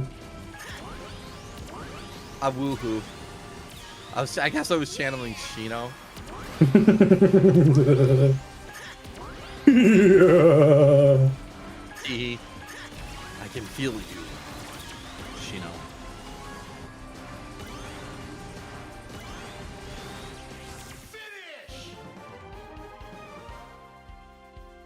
You got lucky. Yeah, I just carded all of you right at the end. Yeah, thanks, game. Skill? Ha, no thanks. I killed save in 7. Skill issue. That's more like drill issue. Remember that this game is not a skill game, it is a slot machine. 50-50. I like sluts. Honestly, it's a slot. 50-50. Matthew, you watch your mouth. How many races in this Yeah, GP? Matthew, don't I know. came in here 4. agreeing to behave, and you're being 4 times more naughty than I am. 4 score and I do 4 races on the regular. If it's annoying for people, I can knock it back down to 1 like normal. I just like doing 4 because I like having multiple races add up instead of kind of. I'm okay Just with it one I'll because go. then we get like more tickets, I think. You also do get you get the little like celebratory animation for whoever wins. Oh yeah. That's fun.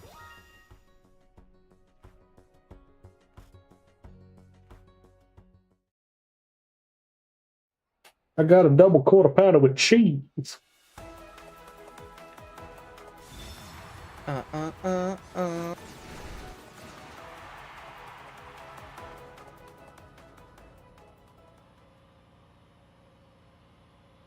Maybe Plat Do should be you- my next mod over the AI. Yeah. Do it. I like that I gave Do her it. glowy markings on her pants. Oh yeah. I love my glow. Yeehaw! You know, Amy, because she's known for her cowgirl sayings. I'm glad they Flippin'. included them in this game. Yeah. I love Synchro DJ's model. Isn't their design solid? It's Yeah. It's peak like Like Synchro DJ's character in general just solid. yeah. If I was to have like a protagonist or a boy character, it has a lot of design cues that I would want. What do you think of my character? It's very naked. What do you think? What do you think? Any of mine? Well, yours is got a lot of cute, girly aesthetic, so I vibe with it immediately. Oh, Ari? Oh, yeah. I thought that's what we meant. You've got a couple designs. I'm that glad maybe you think that. Yeah, it's very soft and cute. It usually you emphasize skirts, and I like skirts. It's because I'm really I didn't put Ari in what I like to wear IRL. And that's reflected in the outfit I gave you earlier, too. Because I like wearing tights, I like wearing skirts. Tights are really fun, especially if you just put like a longer tunic on that kind of makes it into a dress at that point, and then you It depends couple on the that with weather, like because like down here Oh, it's for sure. mostly really warm. But when I can get away with it, I usually wear like a cardigan.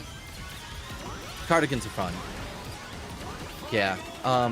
But Matthew's model, on a serious note, I do like the floof. If I did have a male model, it would have floof. Chest floof. For sure. Oh yeah. The thing Yeah, is Matthew's character design, because he doesn't wear much, that also means if he puts on an outfit, he's very adaptive. Yeah, sounds Yeah. about right. I mean, if I'm gonna design like a boy character, it's gonna end up very femme anyway. That's God the dang. hilarious part.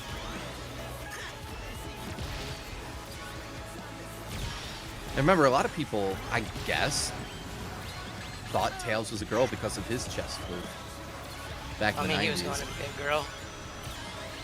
I've heard that. I don't remember if that's 100% confirmed. I believe it. Oh, I think it came in second.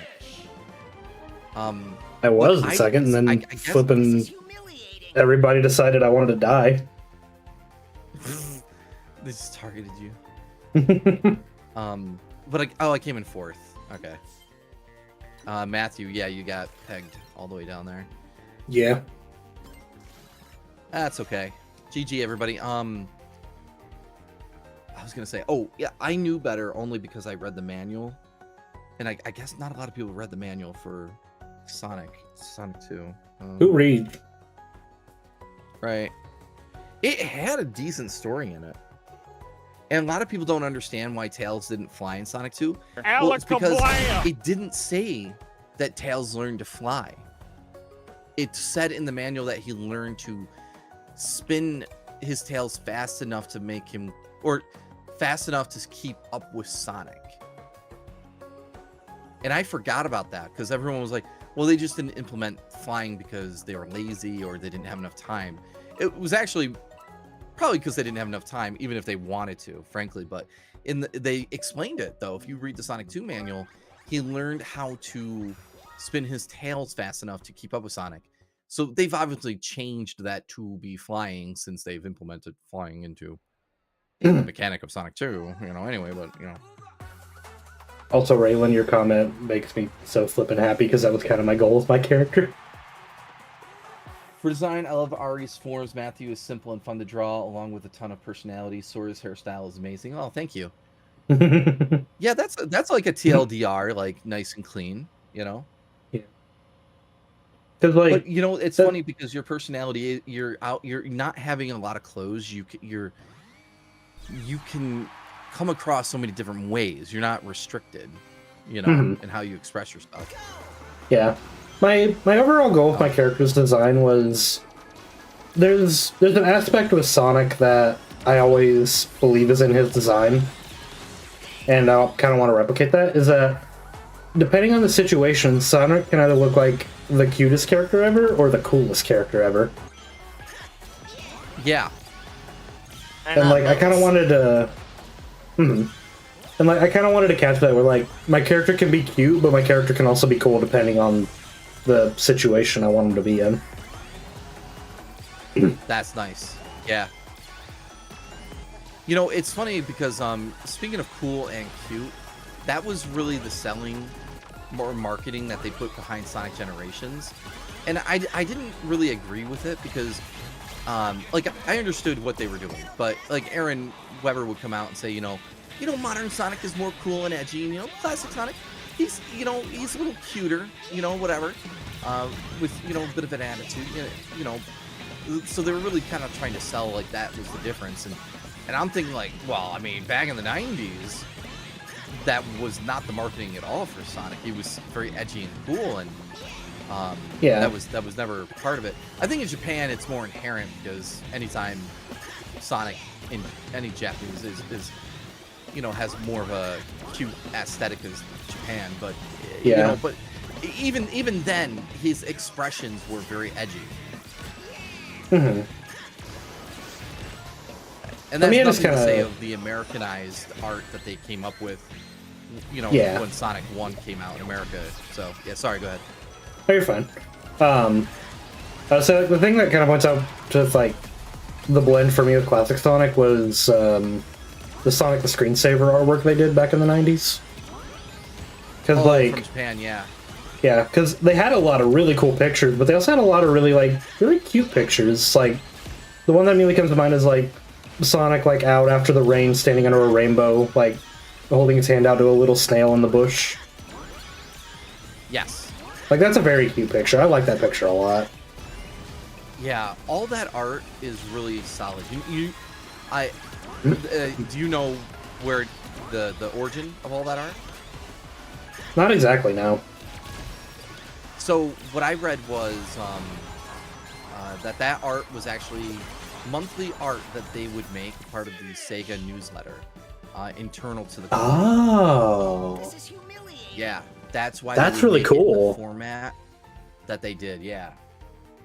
I don't remember where I got that factoid, and hopefully it's not been like twisted through a game of telephone, but you know how that is. But yeah, no, they had I'm pretty sure I've seen the newsletter of where it comes from, and they had so much internal art that they would use. Oh, who won it? It was DJ. Oh my, look at that big game Lancer with the or DJ. Lancer with the DJ mod. I took a screenshot, show that to DJ.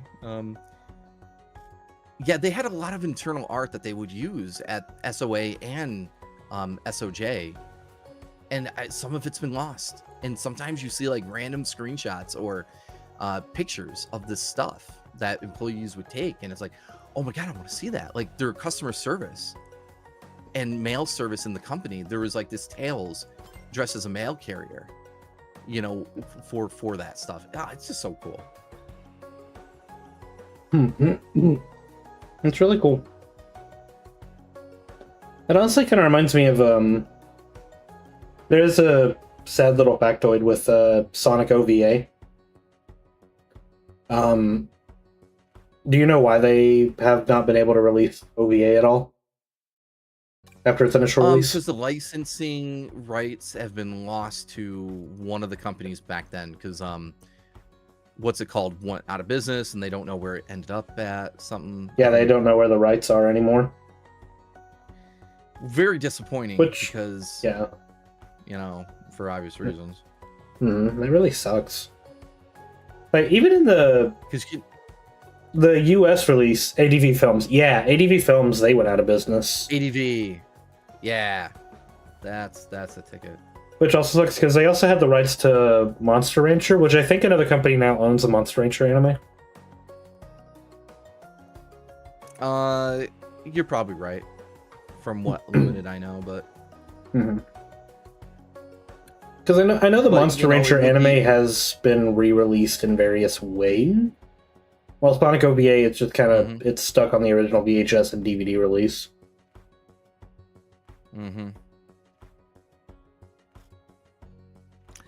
Right, because I really feel like, and I'm sure, well, okay, I know a person that knows a person that knows a person that knows that they're desperately trying to actively do this, that they really do want to remaster and redub it.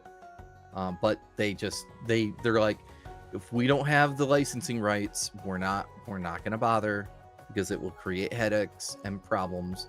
Somewhere in Japan, though, TMS, I believe, has the rights to the OVA, OVA, which maybe not TMS, but maybe it was Bandai that released. There's a digital copy that you can purchase that's SD quality from Japan online. I have a copy of those, but you know, formatted for how they originally aired in Japan, which were I think it was over 2 weeks. They released it like over the weekend, a special, like episode 1 and episode 2. Yeah, man, there's a couple video game franchises that had just the most interesting, weird, quirky, like animated, like one-off specials. And I wish they were made into series. And Mega Man's one of them too, by the way. Wait, what? The Mega Man OVA. Oh yeah, I haven't seen it, but I've seen clips of it. There's this one. There's one specific gift that's referenced so much. It's the one where Mega Man's struggling to pick up egg with his chopsticks. The thing I'm kind of curious on is like, for stuff like finding the rights to OVA and stuff like that, isn't there like people you can hire to like start an investigation to like find that? You think Like, they I'm sure would? it's not Because easy. that- Yeah, Right? You would think. yeah. Like, I'm not saying like, oh, it's as easy as hiring somebody, but like, I feel like that is like a job you could do. Is like there are like investigators you can hire that will look into the history of rights and track down where they've ended up.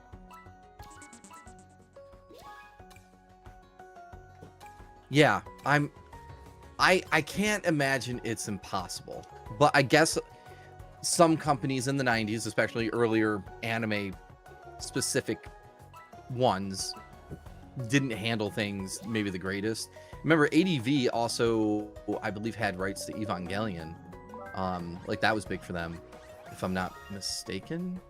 I'm pretty sure, yeah. But so yeah, they were one of the early companies that would dabble in importing of anime. Obviously, Saban did stuff a lot with anime too, but they would never just like license it for. They would adapt stuff, Saban, you know, whether it's Power Rangers or Samurai Pizza Cats, and like retool it.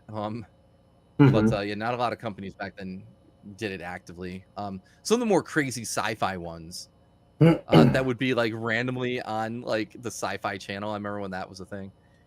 I don't know if you remember. It was more of an early 90s thing. I don't remember it.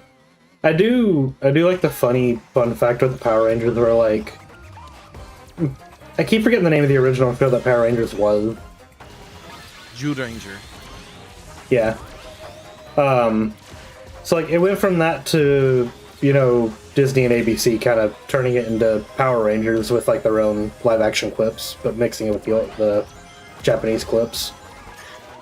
But right, then so just Power Rangers. Saban... I'll just say, Yeah, like, sorry, then with Power Rangers would go back to Japan to be redubbed. Yes, you're right. You're right. It was full circle. It was full circle. Yeah, it was pretty wild, and it made money.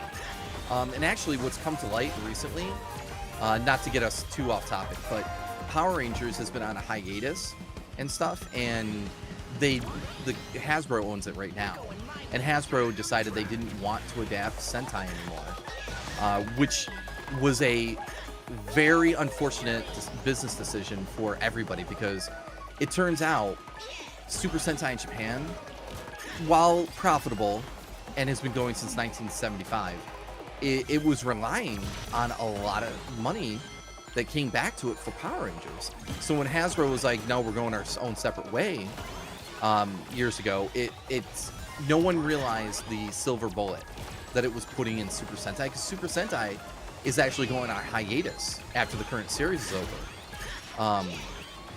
and everything, and so Super Sentai as we know it is over for the time being, and it's because it's been on decline, and losing the income and revenue that Power Rangers gave it was again a silver bullet. But the last thing I'll say is that what Toei is going to do, they're letting this franchise rest for a bit, and then they're rebranding it from Super Sentai to something different, so that they can get all the rights back, so that they don't have to share the profits. And then what they'll do is they'll make their own international versions. So Toei can make a Power Rangers out of their Super Sentai, whatever they rebranded as, and so on, and get back that money. And then they don't have to worry about Hasbro or somebody screwing them over. So it's interesting times for that franchise and stuff. But anyway, yeah, definitely funky from the sounds of it. It is so wild. Like I could go, I'm an encyclopedia about all this, Tokusatsu and Super Sentai Power Rangers and stuff. But I won't weigh anyone down on that. Oh no, you're fine. It's not a Power Rangers stream. I love crazy information like this, so you're not throwing me out. But I mean, I'm the fun fact king. I like spewing random fun fact knowledge that I have. Yeah, see, I got chills just having fun, like, you know. But you know, Sonic OVA, like, one day I hope they can find it, the license, because doing a remastered, like whether it's HD or 4K, whatever they end up doing, Just make a clean new version with a new dub. Still give us the old dub if they can, if they get the rights or access to that. They keep in mind, if they do a remaster and they don't have the original audio on there, people, it's not because they're giving a middle finger to anybody. It's they might not have the rights to it. You know, if they can get the rights to the video, that'll be a godsend. Yeah, which does suck because man, OVA has a phenomenal soundtrack. Oh my god, yeah. Which I'm sure a lot of Sonic fans know, but a couple years ago they found the soundtrack finally. I think they found two There versions. you go, Ari. The beta version. This. Yeah, didn't they find like a early beta version and then the full version? But they also found the ending song in its full form too. Oh, like look-alike? Look-alike, yeah. Yeah, someone did. God, I think it was like 7-8 years ago now. Someone did find like the full uncompressed version of Look-alike, which the movie didn't even have the full version of the song. No, it was a TV size because it was aired on TV. Funny enough. Yeah, sometimes the Sonic community, just when you think there's like nothing we can find from the 90s, we find stuff from the 90s. Yeah. No, quick second. Yeah. Sega, you won't lose fair play points because this is a custom lobby. So you don't have to worry about that here. Perfect. Yeah. Oh, yeah, because they're working. Bring my nuts. Points. I almost forgot to take my finger off the gas pedal. I survived. I did, but someone booty bumped me off the stage. Oh, don't booty bump, Matthew. Was it Ari? Oh, Maybe. It got dropped. Wait, you got dropped? I lost connection. Oh no. Aw. We were going pretty strong for a while there. Yeah. It's okay. We're getting near the end here. Anyway, with our whole escapade. Frick my nuts. But Ari, I mean, just swinging it back to you. Oh, Oh. there's Ari. Yeah, good? everything kind of dropped, man. Oh. Oh, you're So I got dropped from the lobby, and then I said it, but then I didn't hear anything from BC. And then I looked, I had a red signal in Discord. Okay. That was an issue with your internet. Dang. It's not the lobby. After you're done. Not the baby. Of course it happens. Alright, I when wanted- get my favorite colors, so that sucks. By the way, your entrance sound, I like how it's like you're dying when you come in. No, that's the teleport. That's his teleport in noise. Oh, is it? In my brain, it's when he dies and it goes. No, that's more like boom, boom, boom. That thing. Oh. See, I don't know enough. Okay, I learned something. No, that's All to the that's just- that's darkness. funny. in every game. Have you tried just being exploding when you come in? For Halloween next year, yes. Okay. So Or as for we April kind of, Fools. yeah, fair enough. So as we kind of come near the end of the carnival tonight, is there anything that you want to delve into and share with everybody that you haven't shared yet about you, your content, and your future plans and your ambitions? Me and Massey have future plans we could talk about. Mhm. That it's Well, gonna be well, planned anything for specific for May you and though? May and July, Matthew, for the other thing. Mm-hmm. So, in the spring/summer, me and Matthew are doing another charity. One centered around Mega Man races called Fight for Everlasting Relief, and then Matthew's doing his Sonic Racing charity again. I'm doing a race for the cause And we- too. Yeah, you did really well the last one. Mhm. How We'll much be did you helping each raise, by the other's- way? Do you remember? I'm trying to remember. I think it was like between $800 and $900. It was a good chunk. Hell yeah. And I'll be Anyway, taking part in that this year like I did last year, and Matthew will also be doing what I did for his for my thing too. And we are, for me, I'm probably gonna be doing it through. Oh my god. Let me look. Probably gonna be going through Gamers Outreach for mine. Did Ari get back in? We're in the middle of a Get in the GP, mood. so Oh yeah. Oh yeah. Oh yeah. because GPs make it funky. Okay. Are we doing more after that, GP? It's up to Matthew. I think we're probably well rounded that we could probably. I can put us to single races, then we could do like a couple more, Okay. just so we don't leave you out towards the end there. Yeah, that sounds like. Like I won't be bothered because, let's be real, Matthew. We're gonna be spamming a lot of Crossworlds over the next few months, especially in April/May. Yeah. So okay, but yeah, just to get back on track, your ambitions and plans, like, so you guys are gonna be doing Race for the Cause 2, the second one. Yep. Yeah. Which, is that a little earlier compared to last year's? I thought it was more in Just the by a summer. month. Just by a month, okay. Yeah, I'm because sure I did it that's- for August, right. but the reason I'm not wanting to do August is because of the other thing going on in August. Ah, yes. Because I don't want that to lots. distract from it. Yeah, there's a lot. Yo, everybody, not- we all have big stuff going on during the summer. I'm surprised Oh, you're yeah. not doing it in June, Matthew, because of Sonic's first month. The only reason I'm not is because of the VTuber SummerSlam, but I could help them like do a weird blend, I guess. Well, the SummerSlam's only a few days or 1 week or something. Yeah. Anyway, you'll figure it out either way. Mm-hmm. Because I do like to take part in the was there- SummerSlam. Yeah, it's a good way to network and to help an overall amazing cause. So I'm with you on that. I have an itch in my ear. Chat, don't take this the wrong way, but I really don't like this track. I'm not a big spooky. Why not? person. Yeah, that's the Because the only- rose at I the end. like. Because the rose Get at the end spooked on. stink.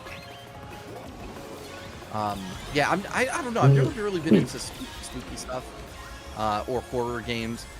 So when I see ghosts, and sure, I'll attribute it to Sandopolis in Sonic 3 Knuckles.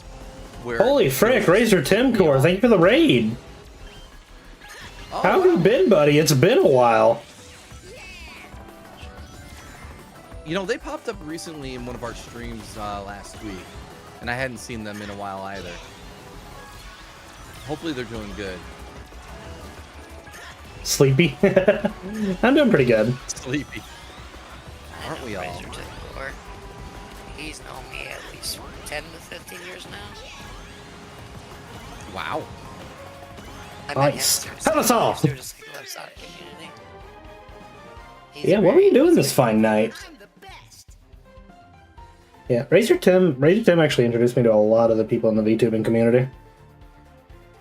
That's way technically back. how you met me when you think about it.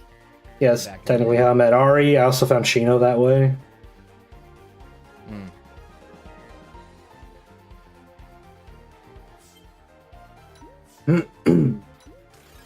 I came in 10th! At least not last. I'll tell you what. Domo, just haven't seen you on when you get done. Well, I've also, this month has been a bit funky because I've been a part of Team Starlight's Starlight Winter Carnival, so I've not been as active on my channel, but I've been active for the most part.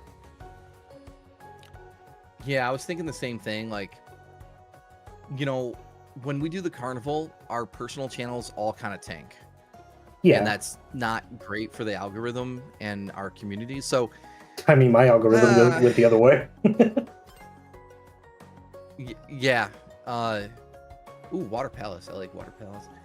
So I Screw your kinda water feel like- palace. I'm going into a bikini. I want to wear a bikini bottom. all right. Hey, you and Ice You want to Spice. borrow mine, Am I right? Matthew? You have a good night, Raylan. So I don't know what the solution is. I think we need to do something different to foster our communities and to avoid dying. Well, there you go. You got Bikini Bottom. Yeah, there's got to be a way to avoid the tanking that we all go through. I do kind of have an idea that I want to. I was gonna say I kind of have an idea I want to pitch for next year. Cool. Just because I am doing something here in a few days that'll be pretty schneat. Oh, is it the thing we've been talking about? That's Yeah. in the next week. Okay. Yeah.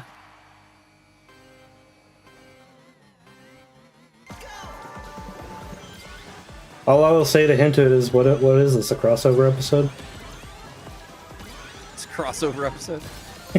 That sounds awesome.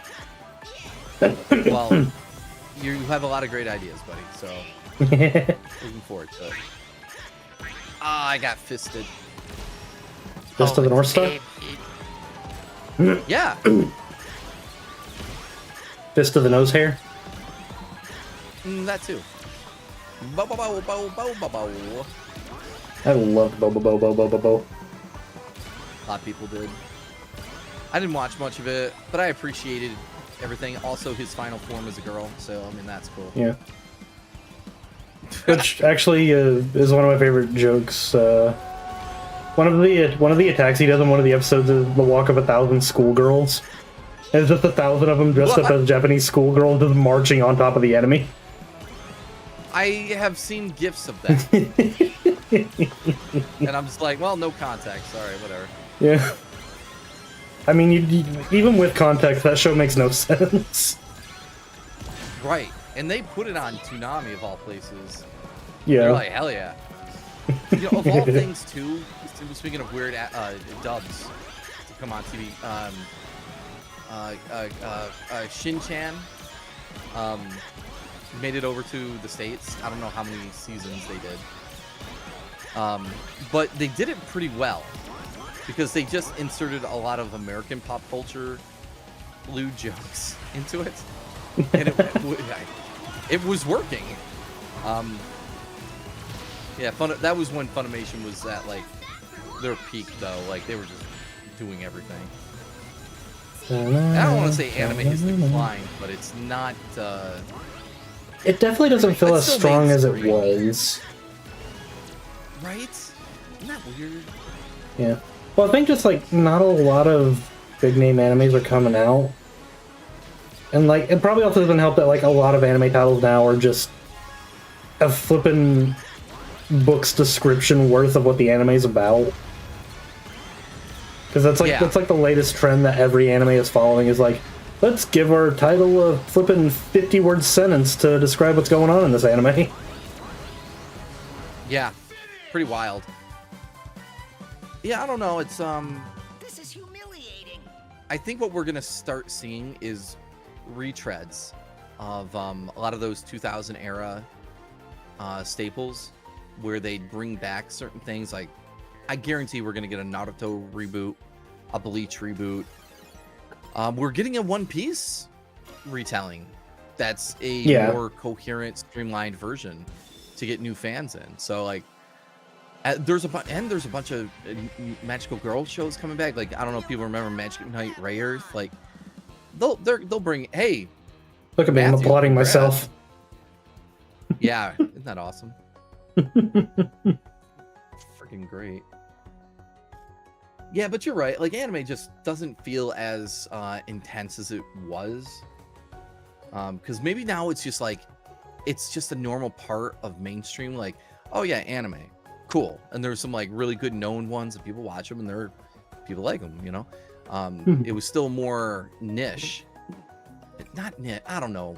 Not even niche in the 2000s and early 2000s, yes, but by 2006 through like 2016, it was like on fire.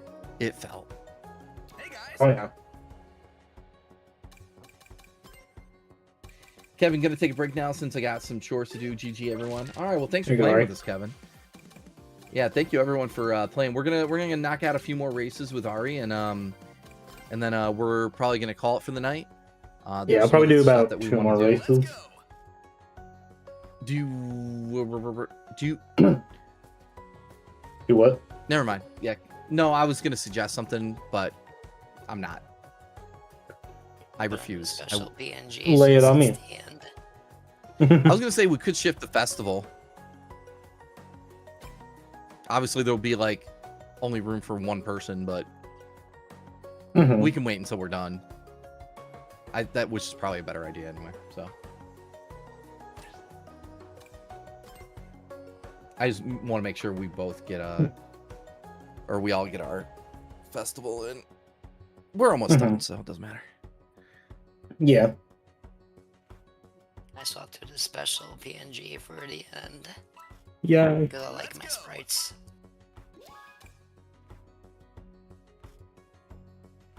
I will not miss out on Gel Park. If it disconnects, then that's God saying stop it.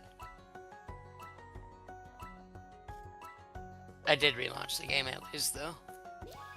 Mhm. Hopefully next year I won't have a strained voice. Mhm. Mhm. I believe in you. Just Believe in the me that believes been in cheese. sick. I've been sick Mm. since the day after my birthday stream. It's been 2 months.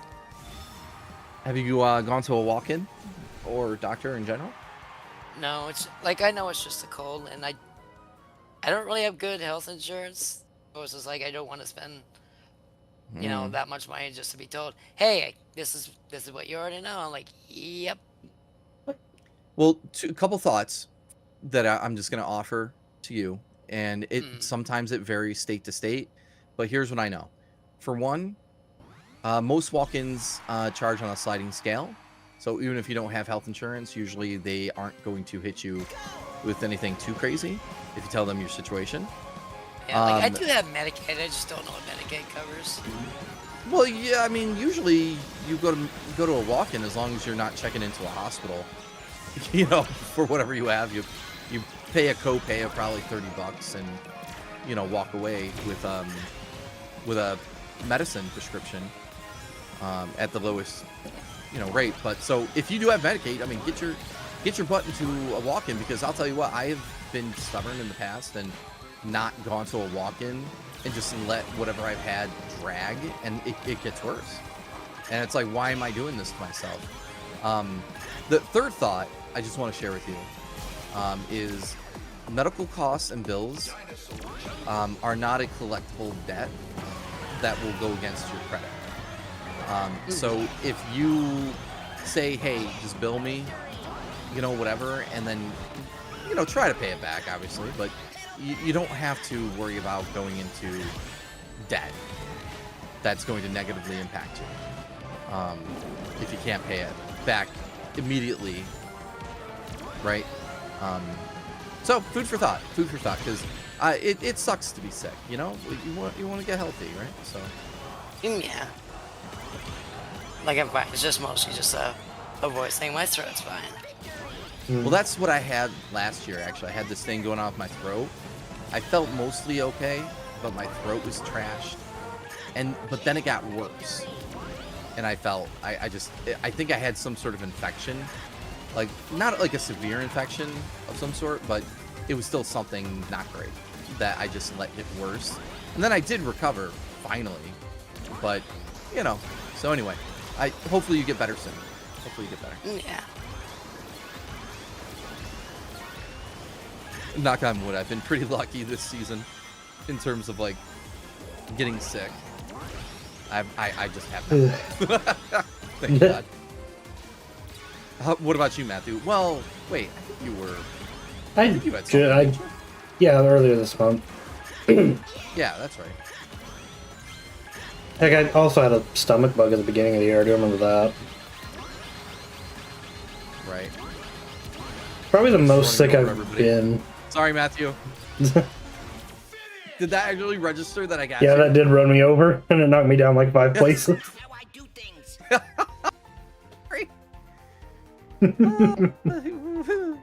I hope I didn't steal first place. No, okay. Oh my God, you did go way far down. I trounced you.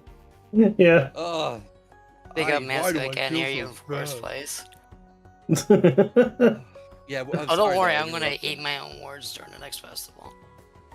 I'm sorry, I got you off track though, Matthew. What were you saying? Hello, OC. If you remember. I'm going crazy. That's awesome. So nothing different. I don't know. I've also been dealing with a lot this month because I got some diagnoses that I need to take care of. Oh goodness, yeah. Let's In just fact, say I'm me getting and Matthew have my something new in common. yeah, which I'm getting my next checkup this upcoming Tuesday.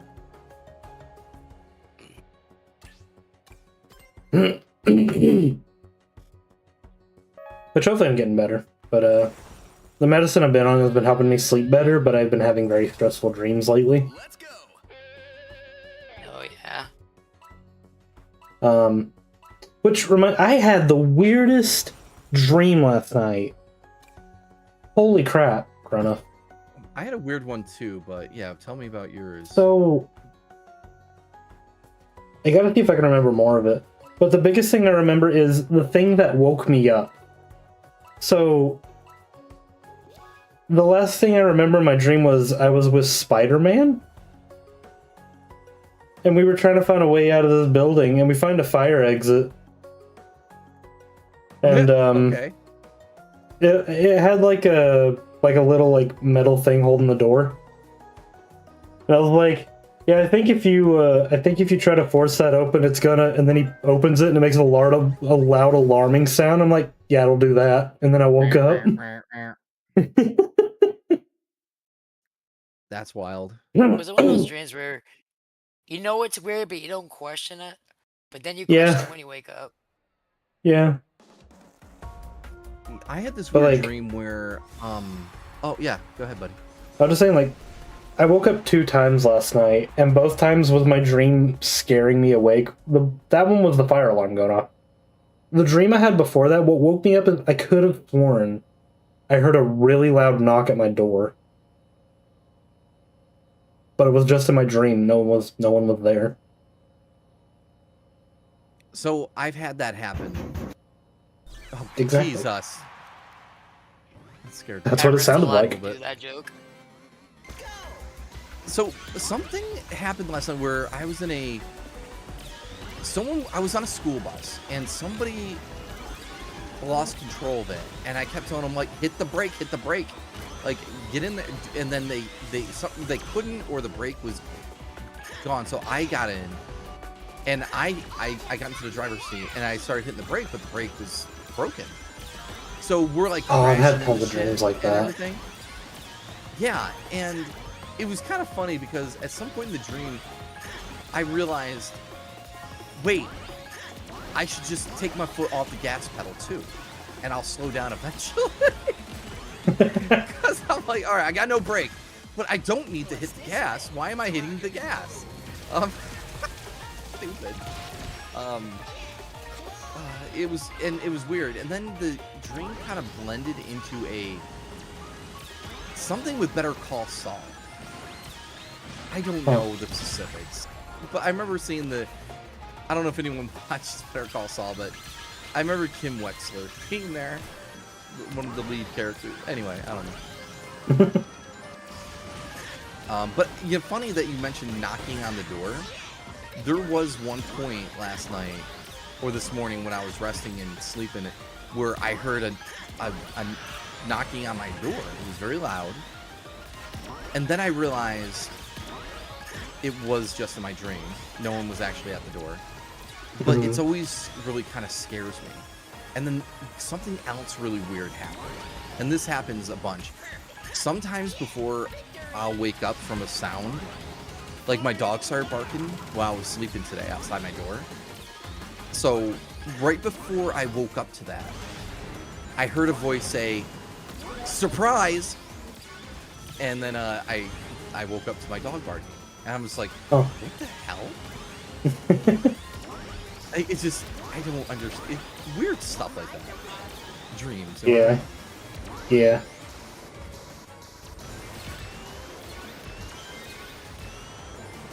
Like I said, I don't know what's going on with me, but I've been having very stressful dreams. Not like nightmares, and they're not really bad dreams either. They're just dreams, and then when I wake up, it like makes me overthink things. I'm like, what the crap? Yeah, that sucks. I mean, you know, dreams that I have that are more intense or nightmare or thought-provoking can come in waves. I feel for me.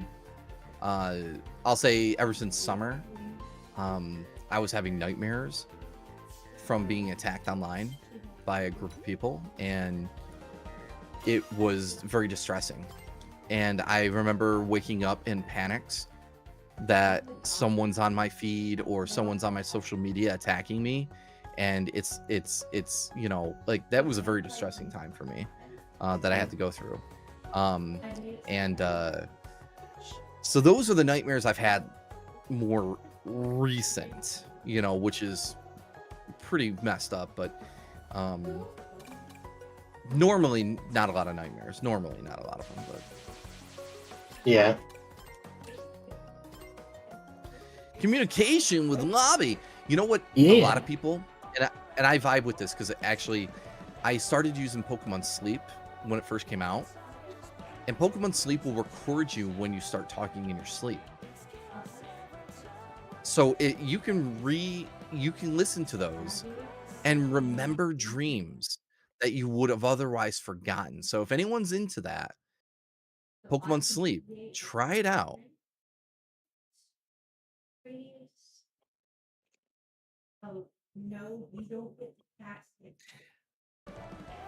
Well, I think that's it.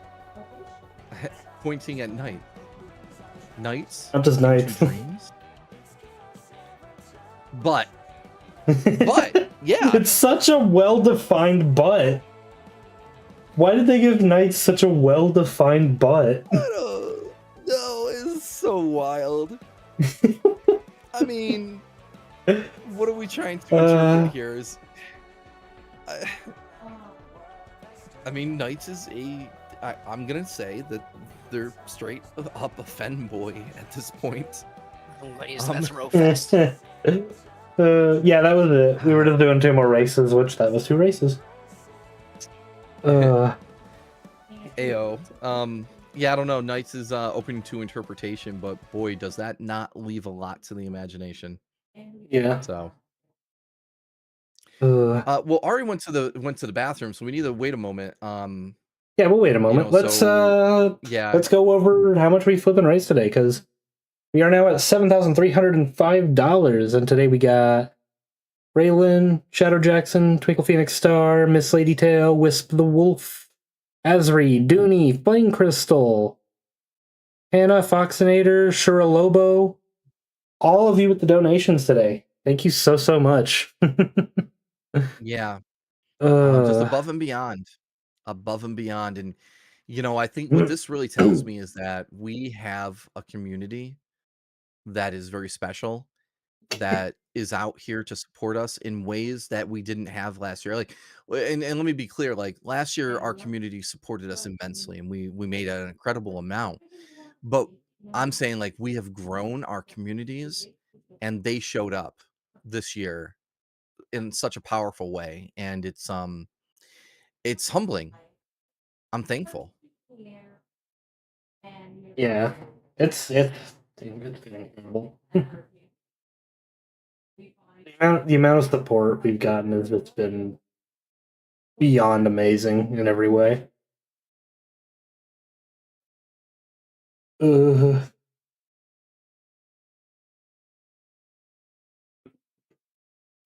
Let's see who is on.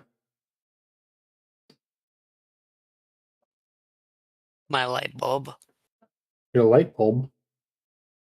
I think I want to raid Yeah. Isabel tonight.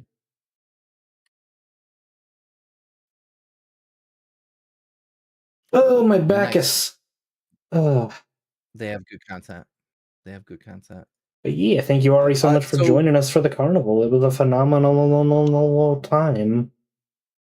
Yeah. Yeah, I appreciate you coming on. Is there anything Always. that you want to share with anyone? Well, our audience before we wrap. That's specifically you and just where can they find you to follow in social media? Twitter, Blue Sky, Twitch, YouTube, all AuroraDeity. I stream Sonic and Mega Man. And the only thing I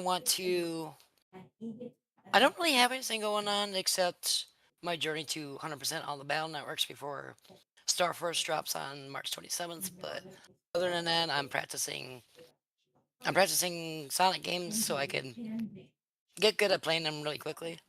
Right now, my current practice is Mania and Unleashed.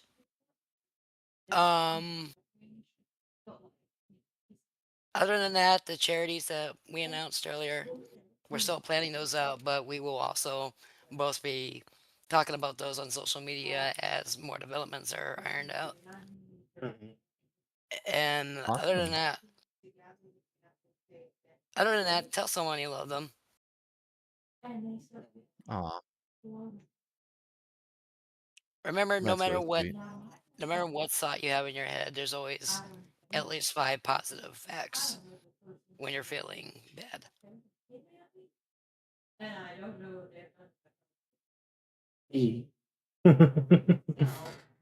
uh, which before I pop off for the night,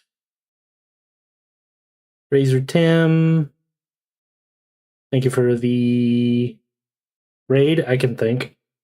Ravengers, Agar, and Ryan, thank you for the resubs. Lancer, thank you for all the bits. And yeah. As for next time, we have another stream for the Carnival tomorrow night. Yes? Yes, indeed. We are going to have a big stream tomorrow. If you ever heard of Alara, wonderful content creator. So they will be on. Trixie will be hosting. So I think it's going to be a pretty wacky, fun, good time.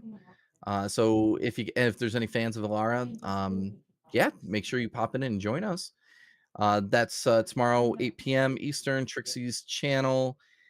We are going to be on Monday with Auntie Moira. Shino will be hosting, and we're gonna be doing donation sketches. So they will be doing donations per every donation of I'm guessing probably a minimum amount donation, like $10 or something. I'm not clear on those details, but make sure you tune in. And then finally on Tuesday we are going to have a closing ceremony with the Team Starlight and our Matsuri teammates to we'll probably play Sonic Rumble. We do have some red star ring codes to give out that have been donated to us from a Sonic Rumble creator. So we're going to be putting that out there. So a couple more big things to come, and then we'll be wrapped up on the carnival. So make sure you guys tune in. And then one thing I want to say Yeah. from my end, keep an eye out on stuff January 1st. Because I am going to be doing something super big for the next year. And it's going to be exciting. It is. I can't wait to see. All Yeah. right. Yeah, let's pass this on over to Isabel. And yeah, with that, I shall say good night.